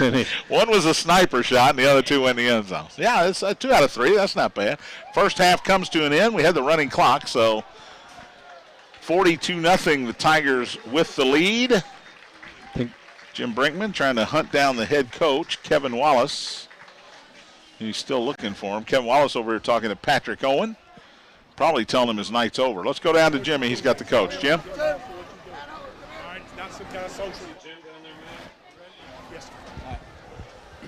Go ahead, Jimmy. All right, we're here with Coach Wallace. Coach, you came into this game with a bunch of questions, and it looks like you got a lot of answers. Well, I think we've done what we can do. Obviously, we're playing against a little bit more of an inferior opponent of what we've seen to this point, but I'm proud of our guys for coming out and taking care of business. Seemed like you made an effort to get Moretti and Bodine involved in the offense early. Well, some of that Doug got himself involved, in terms of running the ball, but that's his skill set. He can do those things really well. A couple of those were called runs, but I thought he did a great job. And, we got to get Anthony going. We got to get our offensive line going, and we've got to get Anthony going. That's the only way that we're going to have a team that can compete at an elite level. Any specific goals you want to accomplish this second half? Sure, get a lot of people playing time and stay healthy. All right. Thank you. Thank you much, Coach. We're going to kick back here to John and Tony upstairs. Coach Kevin Wallace, well, it's a foregone conclusion now, Tony. He will get his 300th win, become the 11th coach in state history to achieve that number. 42-0, Tigers lead it here at the half. We'll come back, look at some of the first half numbers, give you an update from some of the other scores as well. You're listening to St. X High School football on the Bissig Impact Sports Radio Network.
Spears, Tony Burke, Jim Brinkman, and Todd Powers. Back at St. X, John Spears, Tony Burke, Jim Brinkman, Todd Powers. We are at halftime, 42-0. St. X with a lead over an outmatched Fairdale team. And we do want to tell Jim Brinkman, if it does start raining, we're going to let him come on back up to the booth in the second half. Is that fair, Tony? Well, that's up to him. Well, it is up to him. And I think if it's up to him, he's going to come up here and stay dry. 42-0, Douglas Bodine. I asked Jim Brinkman to give him a grade. He never gives me a grade when I ask him to give me a grade. Tony, give me a grade on Doug Bodine, who's got over 100 yards passing and rushing tonight. I'd say an A-. I mean, he a couple passes he has not thrown real well. The but interception's the 1-, right? Yeah, and he's thrown a couple passes earlier that weren't great passes. But you got to remember you're playing the Fairdale Bulldogs, so you got to kind of make that when you're up 42-0. You got to kind of change your philosophy there. But he's been really good. He's got over 100 yards rushing, I believe 101, and he's passed the ball very well too. So in a 42-0 game, and I think Coach Wallace said it the best, when you're playing basically an underman team that you first few weeks you haven't played, you're just hoping to get everybody out of here and get a lot of guys in the game. And the Tigers have done that. And what surprised me is that he got a lot of guys in this game, Tony, defensively when it was 7-0, 14-0. He didn't wait till it was 28-zip. He got guys in this game early. I think he's still trying to figure out who can play. Yeah, and I think it's an opportunity for a lot of guys the first few weeks, John, in close games have not got in the game. And it's an opportunity for those guys to get some, live action and get a look at them out on the field. And good thing for the Tigers, but the Central Bulldogs of Central Yellow Jackets, a lot of Bulldogs around town tonight. They are playing at Ballard tonight, who's St. X's next opponent. And they're in the third quarter, and it's 14-14 out there. Trinity update? Trinity updated halftime. Male High School leads Trinity 10-0. Trinity only has, I believe I said, 70-something yards of total offense. We talked off the air. St. X and Trinity 0-2, 0-3 respectively. First time they've been 0-5 since 1963. Trinity finished 0-10 that year. St. X finished 6-4. That's a year we were born. That tells you how long ago that was. But the interesting part to me tonight, the question for me tonight would be, when's the last time Trinity put up a 0 in the first half of any game? Gosh, Sean, that's a great question. We don't have their great stat people here, but that's been a long time, I guarantee they you. won't look that one up. No, they don't want to know that one. But, boy, give Mel. We talked about Mel on the earlier in the day about a lot of speed on that team, and that speed might be causing Trinity some problems. Douglas Bodine for the Tigers tonight, Tony, 11 of 16, 163 yards and a touchdown. He's also got 8 carries, 101 yards, and 2 touchdowns. Conversely, for Fairdale, Trey McCoy, 6 for 12 through the air, 44 yards.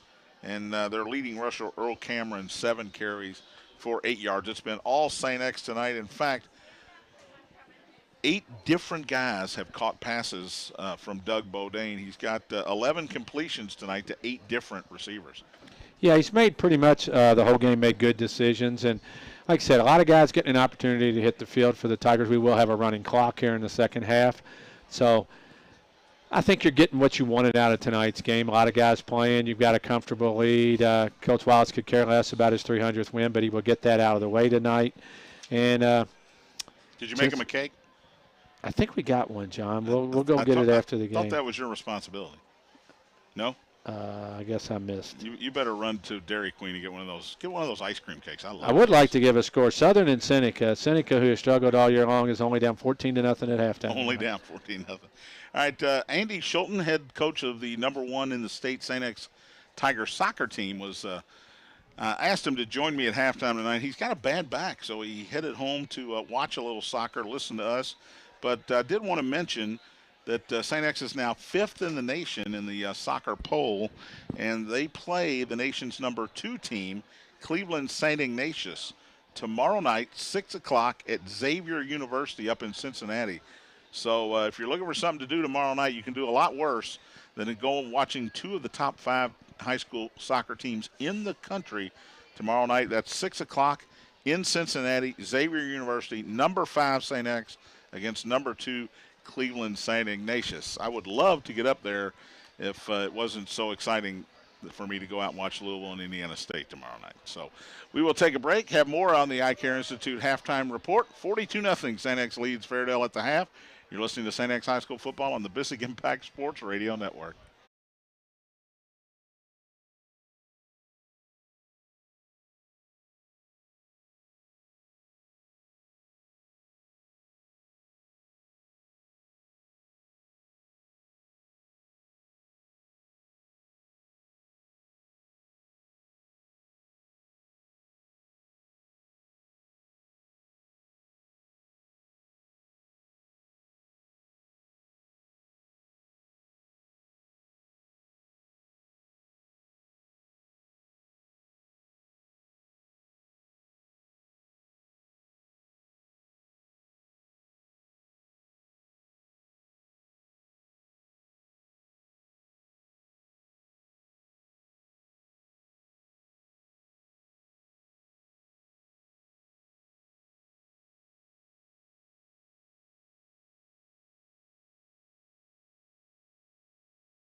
Spears, Tony Burke, Jim Brinkman, Todd Powers. Fairdale Bulldogs heading back out on the field for second half action. St. X still in the locker room. It is 42-0 Tigers. They got on the board early tonight after a mishandled snap on Fairdale's first punt of the night. St. X took over at the 3-yard line. 2 plays later, it was an Anthony Moretti 3-yard run and made it 7-0 Tigers with just under 10 minutes to play in the first quarter. Second drive of the night, Tigers went right down the field. Moretti again from 3 yards out. It was 14-0 after a quarter of play. Second quarter, Tigers really got on the scoreboard. Douglas Bodine on a pass play decided to run it, went 68 yards for the touchdown. 21-0 with 11 minutes to go in the half. Then Miles Harris from 3 yards out made it 28-0 with under 4 minutes to play in the first half. Grant Goodman, 43-yard touchdown pass, a sophomore from Douglas Bodine. Extra point made it 35-0 with 1:11 to go in the half, and then 11 seconds left after Fairdale went for it on 4th and 1 at their own 29, did not get it. Tigers able to go down the field, and Douglas Bodine, a 1-yard touchdown run with 11 seconds to go in the half, his second touchdown run of the night. And that's the score that's going to give us a running clock to start this second half. It's 42-0 Tigers. We'll be back with second half action. You're listening to St. X High School football on the Bissig Impact Sports Radio Network.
Jim All Thorpe, right. and Ballard's up Powers. 6.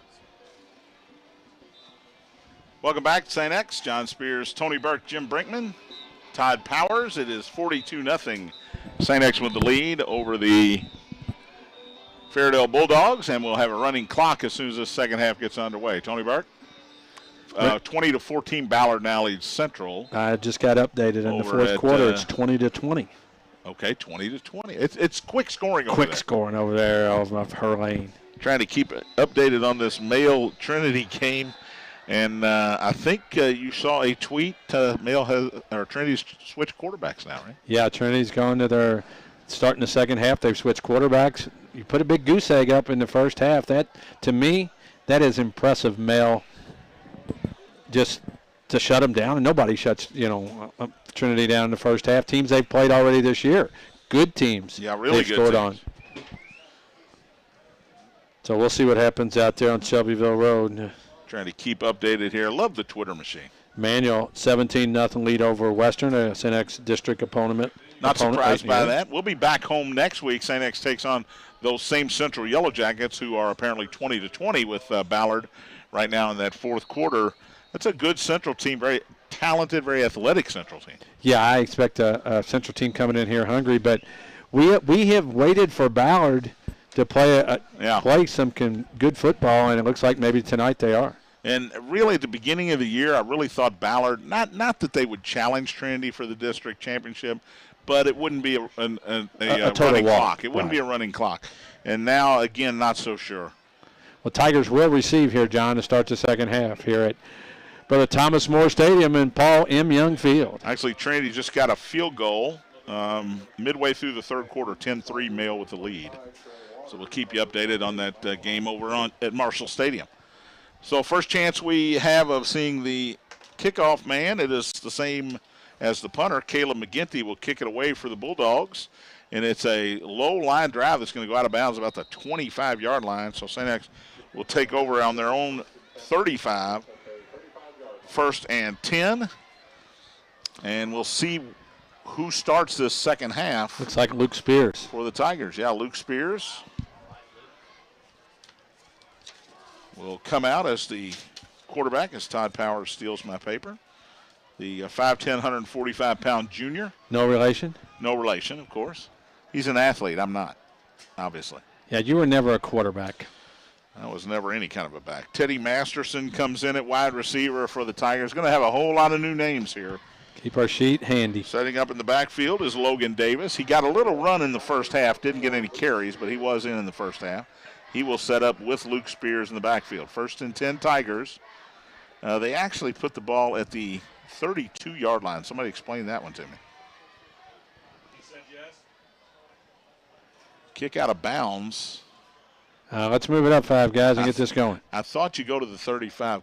Clock has stopped, and I'm not sure why. Well, John, we'll try to get some of these offensive linemen. I know that's Tucker Ferris at center. And one guard is Eric Allen. Kevin Wallace just wants to know, why is the ball on the 32-yard line? And one tackle, Trent Gardner. The referee just told him, let's move it up to the 35. Yeah, I don't think you want it where it went out. You want it where it's the best opportunity for your team. So 1st and 10 Tigers at their own 35-yard line. 2 receivers to the left. Man split to the right is, well, I've got Sam Bennett, but I don't think that's who it is on my sheet. Handoff up the middle, not much there for Logan Davis. Gets about a yard out to the 36-yard line. It'll be 2nd down and 10. No, that's my fault on that receiver. Jim gave me who that is. Well, then it's Jim's fault. No, it's not Jim's fault. It's Tony's fault. Nah, let's make it Jim's fault. We'll find out. You don't have to look up here and threaten me, Jim. Come on. 2nd down and 9 for the Tigers at their own 36. Davis in the backfield with Spears. That's hard for me to say because it's my name. Luke wants to throw. Now he'll pull it down and run. He's got a lot of room. Across the 40, 45, 50. Steps out of bounds inside the 45. No, does not go out of bounds, and he's gone down the left sideline. Well, 64 yards and a touchdown for Luke Spears. And we know who should be the quarterback now because he's played 1 play this year and he scored a touchdown. 2 plays. He handed it off. Oh, I'm sorry. That's right. I've never written this before. Spears, 64-yard run. I can't run 64 yards. I can barely walk 64 yards. But Luke Spears, 2 plays into the end zone. And I thought he was going to step out at the 45 over there on the Fairdale sideline, but he just. Well, Johnny had to do what Douglas Bodine did, and he had to stay inbounds when it looked like he was going out. Is this Harden, Tony? No, it's Tiggy. Tiggy. Kick is up, hits the upright, and is no good. 48-0 Tigers, 10:53 to go, third quarter. We'll take a break. You're listening to St. X High School football on the Bissig Impact Sports Radio Network. Hello, John Spears here for M&A Cartage, a family-owned. Oh, Jim.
Two plays into the second half, Tigers score again, and it is a 48-0 lead. Short kick taken and tripped up short of the 25-yard line by his own man. And that was number 16, Jude Carlin. Jim, Luke Spears showed a little, he wanted to one-up Bodine on the speed there. Yeah, I walked past Keegan Sullivan, and I told him he better be scared. And Keegan went, I don't run like these guys, But hats off to Steve Spears' son, Luke, played for St. Martha and went to Ascension. So, we can't.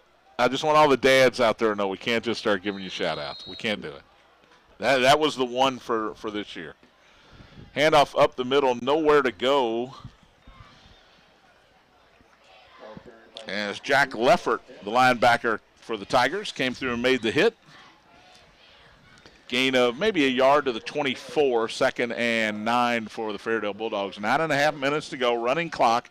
Here in the third quarter, St. X with a 48-0 lead over Fairdale. Is McCoy still in there, quarterback? He is. Got Zach Bell on the defensive line, Mason Sawyer.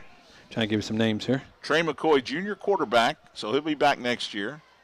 Hand off to Cameron, bounces off one tackle, tries to get outside, and he's tripped up as he gets maybe a yard to the 24. I don't think they're even going to give him that. Jack Leffert in on the tackle. Leffert in on the tackle. Zane Peckinpah was there as well, so no gain. Well, give him a yard to the 25. It'll be 3rd and 8 for the Bulldogs. Well, John, I don't think you'll see McCoy run the football or do anything. They need him for the rest of the season, and they've got winnable games coming up, so you have to be very careful if you're Fairdale here. 3 receivers to the left, 1 to the right on 3rd and 8. Empty backfield for McCoy. 3-man rush for the Tigers. They bring a 4th. Rolling away from the rush is McCoy. Throws, incomplete. Good coverage that time. Ball intended for Morgeson, and that is Jake D'Antoni, the safety, came over, knocked it away, and it'll be 4th down. And I assume we're going to see a punt here from Fairdale. Well, like we talked about, Fairdale coming up, they've got Valley, who's getting beat very badly tonight. Iroquois' team that they can beat, and it's Doll's team that struggled. So they can win some football games. They just got to be careful here tonight. They're trailing 48-0 with 8 minutes left in the third quarter and a running clock. McGinty in to kick it away. Takes a snap, gets it out of there. Good high kick. And taken on a fair catch by Eric Lyons, who I'm sure wishes he had that to do over again. I think Although he might was have been probably told, just catch it and we'll start there. I think you're exactly right. I don't think it was. I mean, he wasn't going to call fair catch on that one, and now coach is not even talking to him when he comes to the sideline. So he did his job, just call fair catch, and let the second group come in. Where Luke Spears, in his debut as a St. X Tiger quarterback on a second play from scrimmage, rambled for a touchdown. But John, that clock just keeps rolling, man, and this game will move very quickly here in the second half. Ball at the 42, their own 42, 1st and 10 for the Tigers. Spears has Logan Davis in the backfield with him. 2 receivers to the left, and it is Cameron Teggy, number 13, wide to the right. And they throw the forward pitch, running across the 45, 50, down to the 45, inside the 40, inside the 35. Teddy Masterson. Finally hauled down is Teddy Masterson. Chasing him down was the co-captain, Ian Bosch. Flag it to 36. And that is right about where the tackle was made. But they are pointing at the Tigers here, so we'll see what the call is. What do you think of sideline warning? Well, it wouldn't be the first one we've seen this year. Does the clock stop, John? On a penalty, yes. Okay. Answered the question there. It's a personal foul, blow to the head. Well, they gave the targeting signal. I know that because you see it about 4 times for every college football game. And we saw that, the knuckles. So a personal foul, high knuckling himself there. Personal foul will move it all the way inside the 20 to the 19-yard line. So apparently the tackle on Masterson was maybe helmet to helmet, I'm guessing. Or at least his helmet got hit. 1st and 10, Tigers in the green zone at the 19. Spears in the shotgun. He's got Davis behind him. Tight end to the right.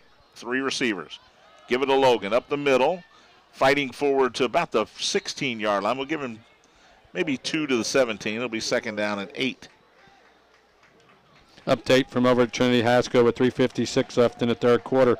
Male leads Trinity 17-3. Wow. Wow is right.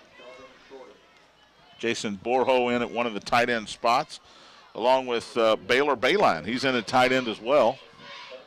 And, John, Logan Davis is a guy you're going to see a lot of next year, and I'm kind of surprised we haven't seen him much this year, but Moretti gets most of the work, him and Miles Harris. Wolves is wide to the left, Cameron Teggy to the right. Little draw play here, and here comes Davis, and he tripped over one of the linemen, one of his own players. That was Trent Gardner, the offensive tackle, who was doing a great job downfield, giving him a good block. And Logan Davis just kind of ran over his ankle, tripped up.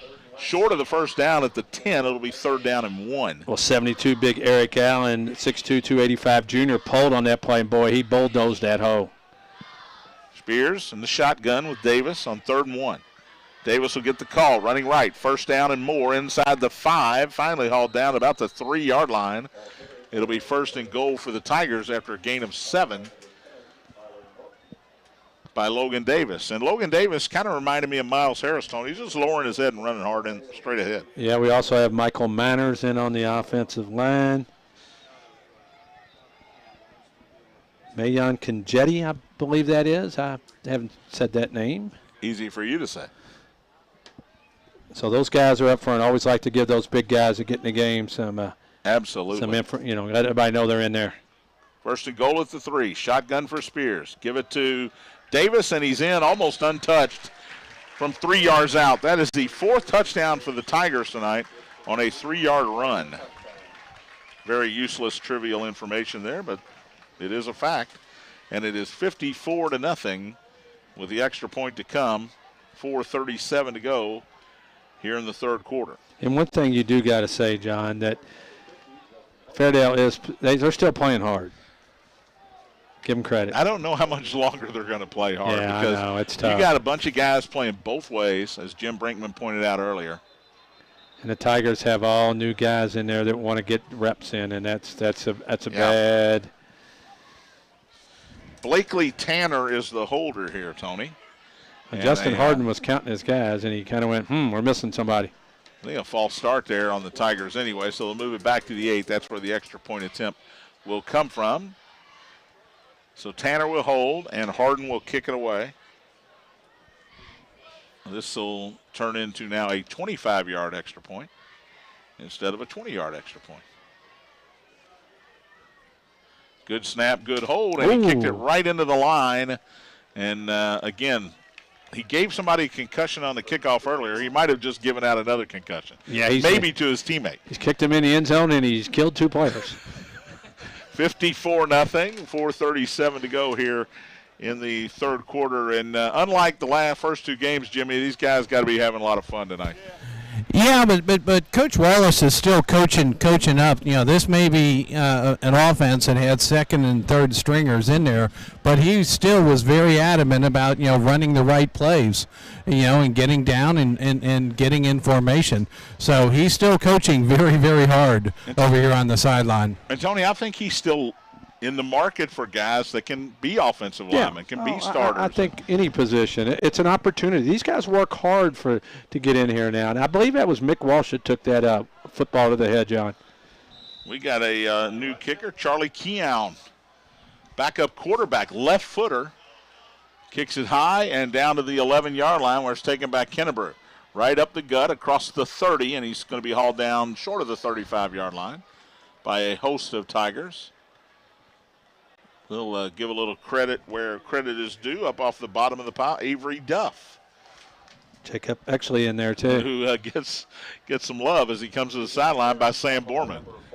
So 1st and 10, Fairdale at their own 33. Clock continues to run with 4 minutes to go here in the third quarter. And they stop it with 4:02 to go.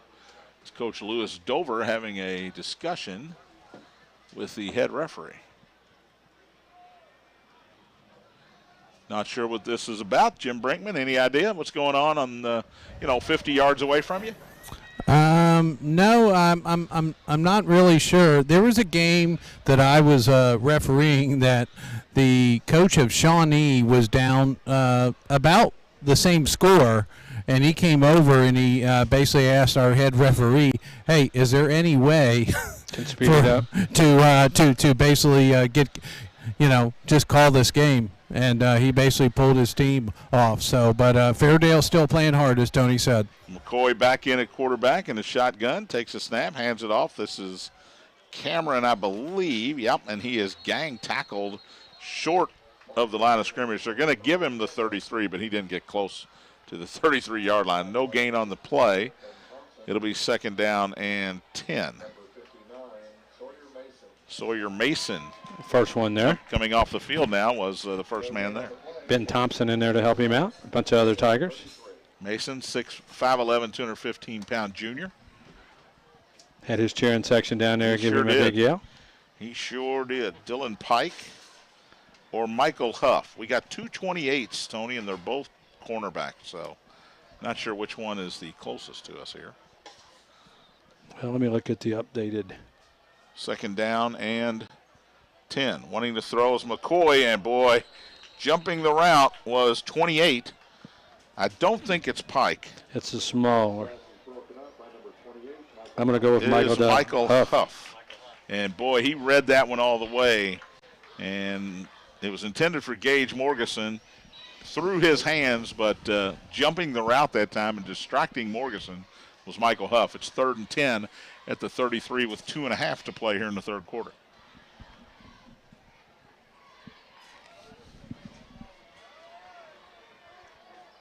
Dixon goes wide to the right, the big man, 3 to the left on 3rd down. Quick throw to Dixon on the right. In trouble. Tries to break free and dives for the first down marker. He's going to be a couple of yards shy. Actually, he stepped out back at the 37-yard line. So it's a gain of only 4 to bring up 4th and 6 for the Bulldogs. Jack Lefferts, the guy that knocks him out of bounds.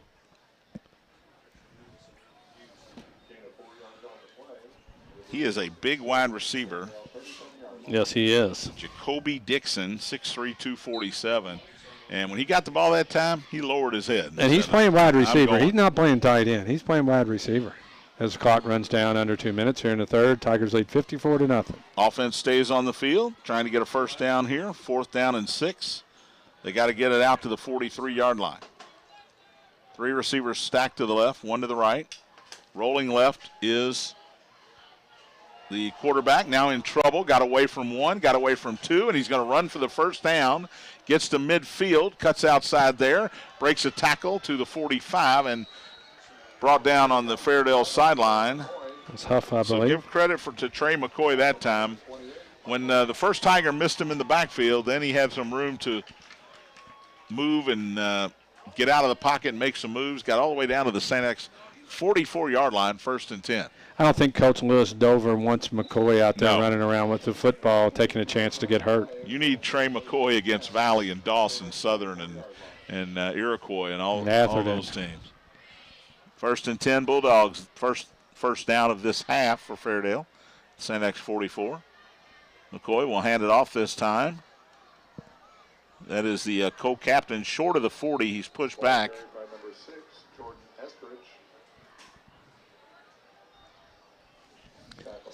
Big tackle. I think it was Zach Bell. Curtis Cotton in on the tackle. He got to the 41-yard line, did Jordan Eskridge. Gain of 3, 2nd down, 7. And that'll do it for the third quarter.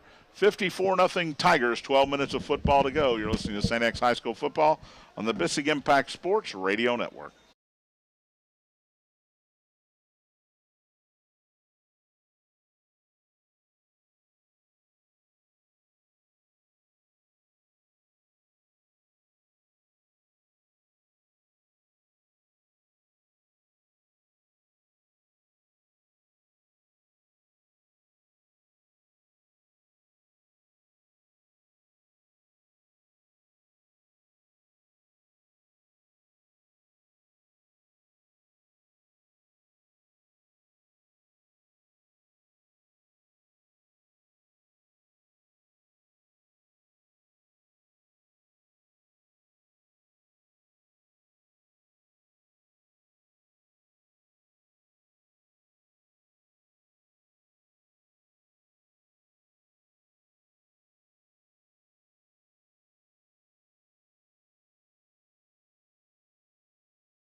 Next, John Spears, Tony Burke, Jim Brinkman, Todd Powers.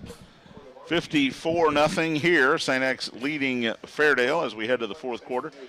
Male leads Trinity 17-3. Trinity is at the male 17 there, getting ready to start the fourth quarter. We'll try to keep you updated as long as we can. But Tony Burke, we're going to have a quick fourth quarter.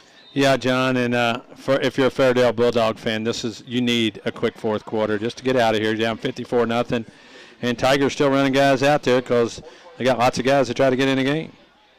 2nd down and 7 for Fairdale at the St. X 41. Just trying to get on the board here. Trying to avoid the shutout. McCoy wants to throws over the middle. Caught at the 35, spinning out of a tackle to the 30, 25, and Gang tackled at the 24-yard line. That's Morgeson with another catch. Ryan Skeeters in on the tackle. And Brandon Bischoff. The gain to the 23-yard line. So a pickup of 18 on the throw, and that time Morgeson got wide open.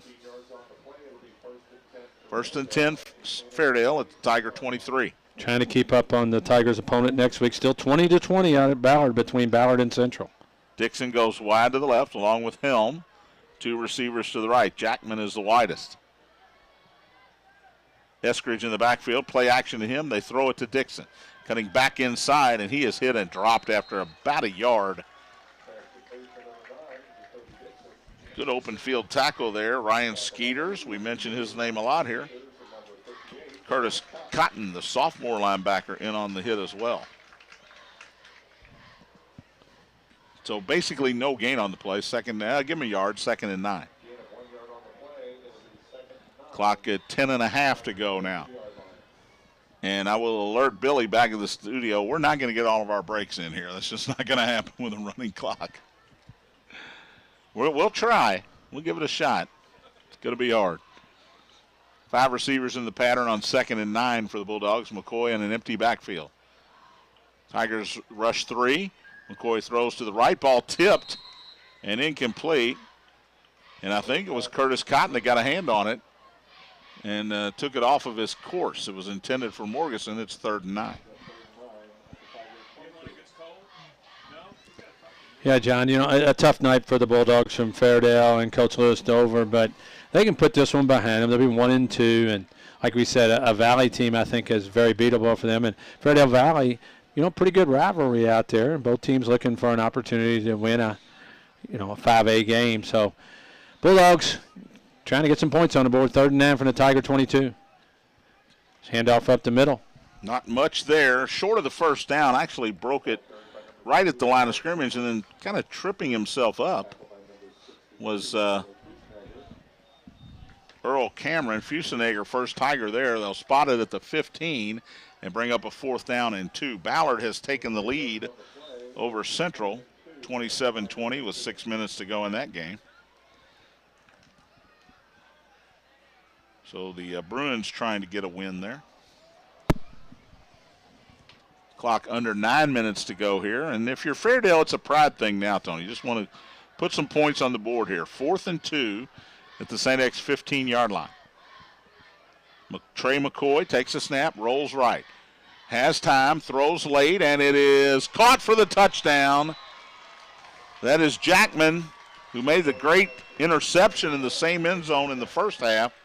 And it is a 15-yard pass from McCoy to Jackman for the Fairdale touchdown. And actually, John, it wasn't bad coverage by the Tigers. They had 2 guys back there, and actually McCoy on the money to Jackman. So the Bulldogs get on the scoreboard with 8:42 left in the game. Tigers do lead 54-6 with the extra point coming. And they are going to kick it. Why not? You might need this kick later in the year. Kayla McGinty will kick it. Gage Morgeson will be the holder. And we are going to get at least one break in. Bad snap, and it's blocked by about 4 Tigers. 54-6, St. X leads. 8:42 to go. You're listening to St. X High School Football on the Bissig Impact Sports Radio Network.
Brother Thomas More Stadium. Fairdale on the board.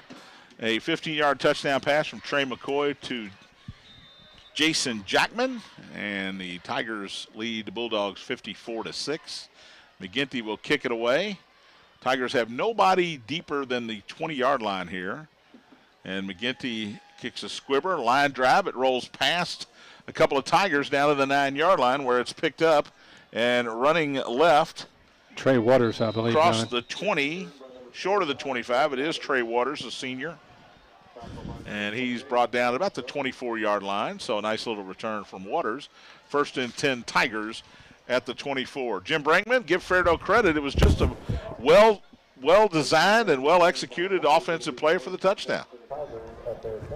Yeah, Coach Bruner went over and talked to his defense, and he said, I'm not just they scored. They have good athletes on their side of the field, and they're still playing. So you got to tip your hat to Fairdale. They knocked it in the end zone, went for it on 4th and 2, and scored. Absolutely. Spears takes a snap.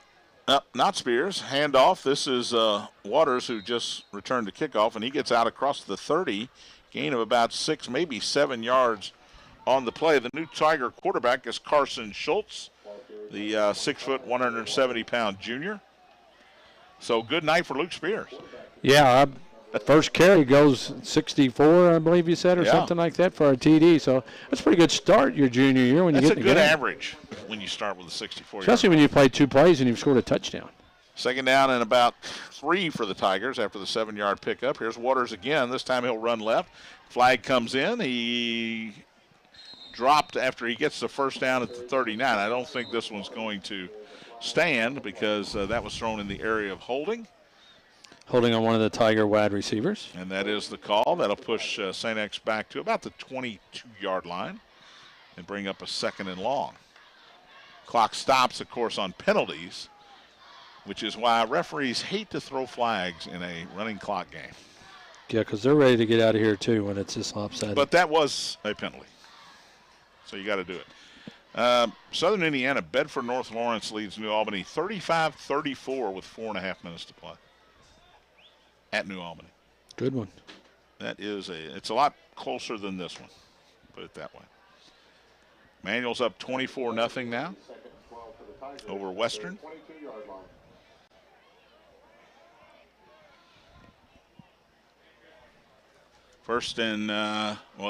Second and about 12 for the Tigers.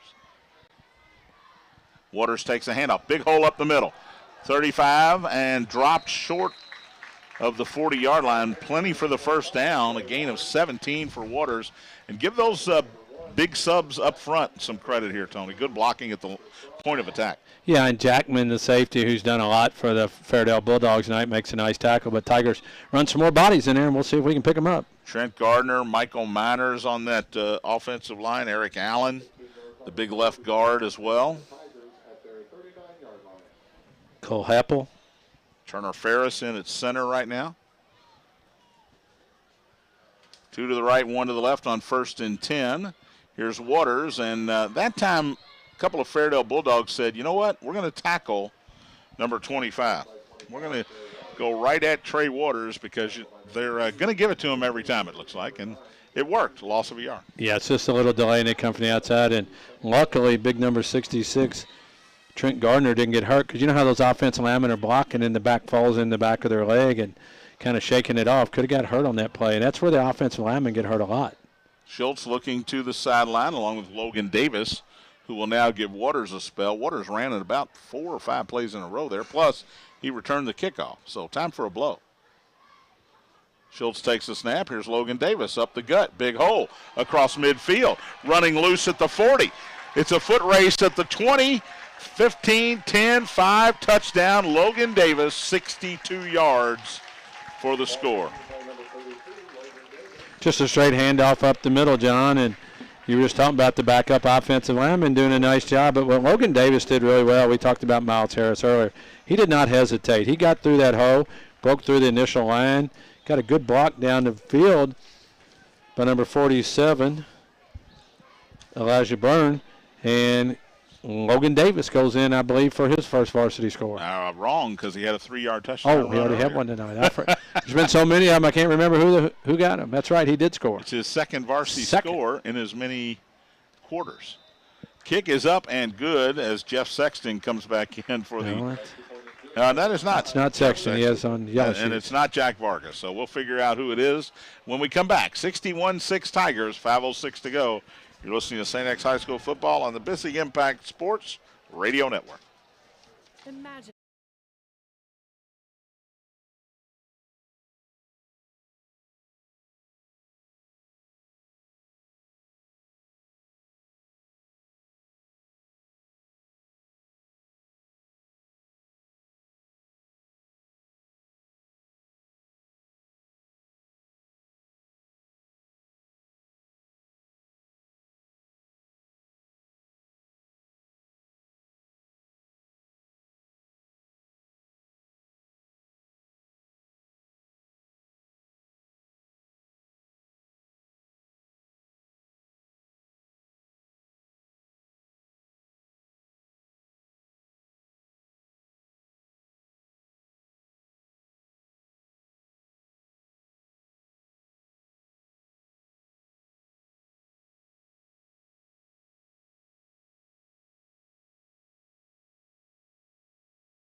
Goal line, and Kennebrew runs it out to about the 13-yard line, but not much more than that. Fairdale takes over 1st and 10 at their own 13 with 4.5 minutes to play. 61-6 Tigers, and Jim Brinkman, Logan Davis is jockeying for some more reps. Yeah, I actually have his name written down to ask Coach Wallace about it. By the way, number 5 is Dolan Dugan. Dolan Dugan. Sounds like a soccer player. Yeah, pretty much. But a total team effort tonight. I mean, whether or not it's Logan Davis or Luke Spears or Doug Bodine, a lot of Tigers have stepped forward. 1st and 10 for Fairdale. Handoff. This is Cameron. Started right and then back to the left. He's got some room across the 25. Has a first down. And brought down by Andrew Nash, the safety, the senior. Came up, made the hit, but not until Cameron got out to the 26-yard line. Gain of 13. 1st and 10 Fairdale. 3:39 to go, and the clock continues to run here. This one will be over very, very soon. Under 7 minutes to play at Marshall Stadium.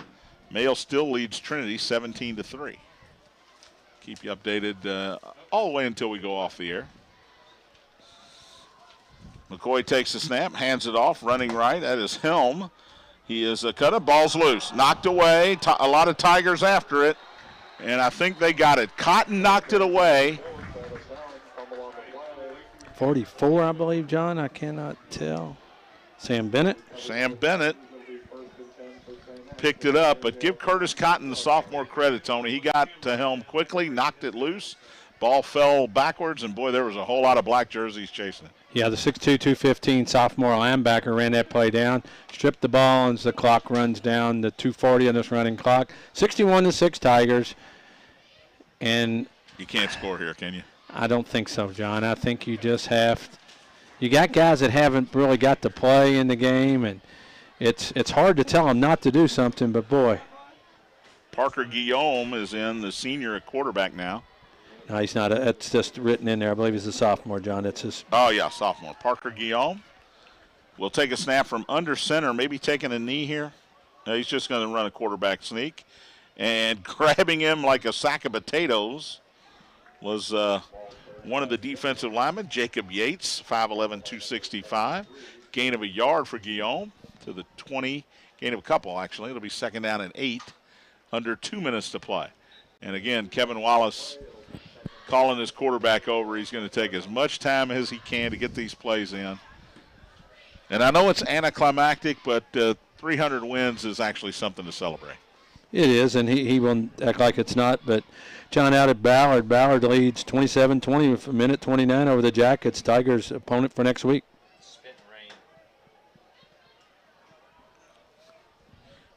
Jim Brinkman's going to get a break. The rain just getting here. Handoff up in the middle.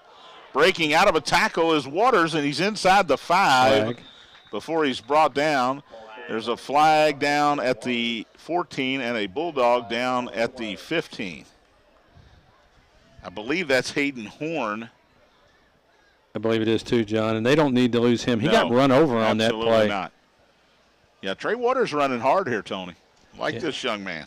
Yeah, Waters went through there quickly, took on 2 Bulldogs, and he actually initiated the contact on Waters, and hopefully he's okay. It will be a face mask against the Bulldogs. So that'll move it to the 2-yard line with 1:18 to go. You got to take a knee. You got to take a knee. I mean, I guess I'm not saying you've got you have 4th to. and 5th stringers in there. Right. They actually deserve the reps because when else are they going to get them? But at the same time, you got to understand what the Bulldogs are going through on the other side. Final from Ballard. Ballard wins 27-20. They trailed 14-0 to start the game. So Central comes in here next week wounded. Yeah. I know nobody cares about Bedford, North Lawrence, and New Albany, but the Bulldogs are down to the 2-yard line with 1:25 left, trailing by 1. All right.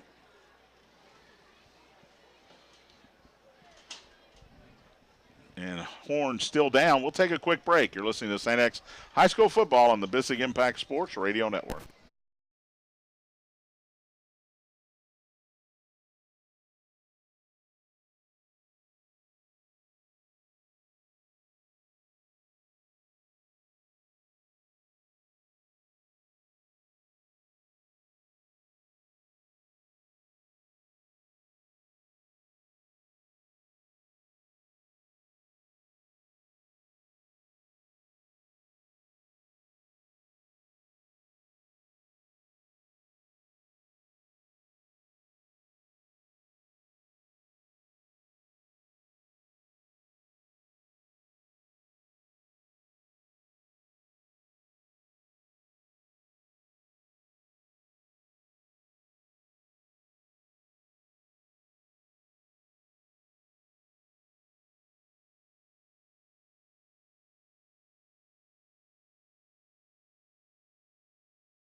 Parker Guillaume takes a knee. Hayden Horn was helped off to the sideline with a right leg injury of some kind. Hopefully he'll be okay, ready to go next week as the Bulldogs take on the Valley Vikings. Guillaume took a knee. He'll have to do it one more time. But the Tigers are going to win it here tonight, 61-6. We'll take a quick break and be back with the head coach. You're listening to St. X High School football on the Bissig Impact Sports Radio Network. You've been listening to the St.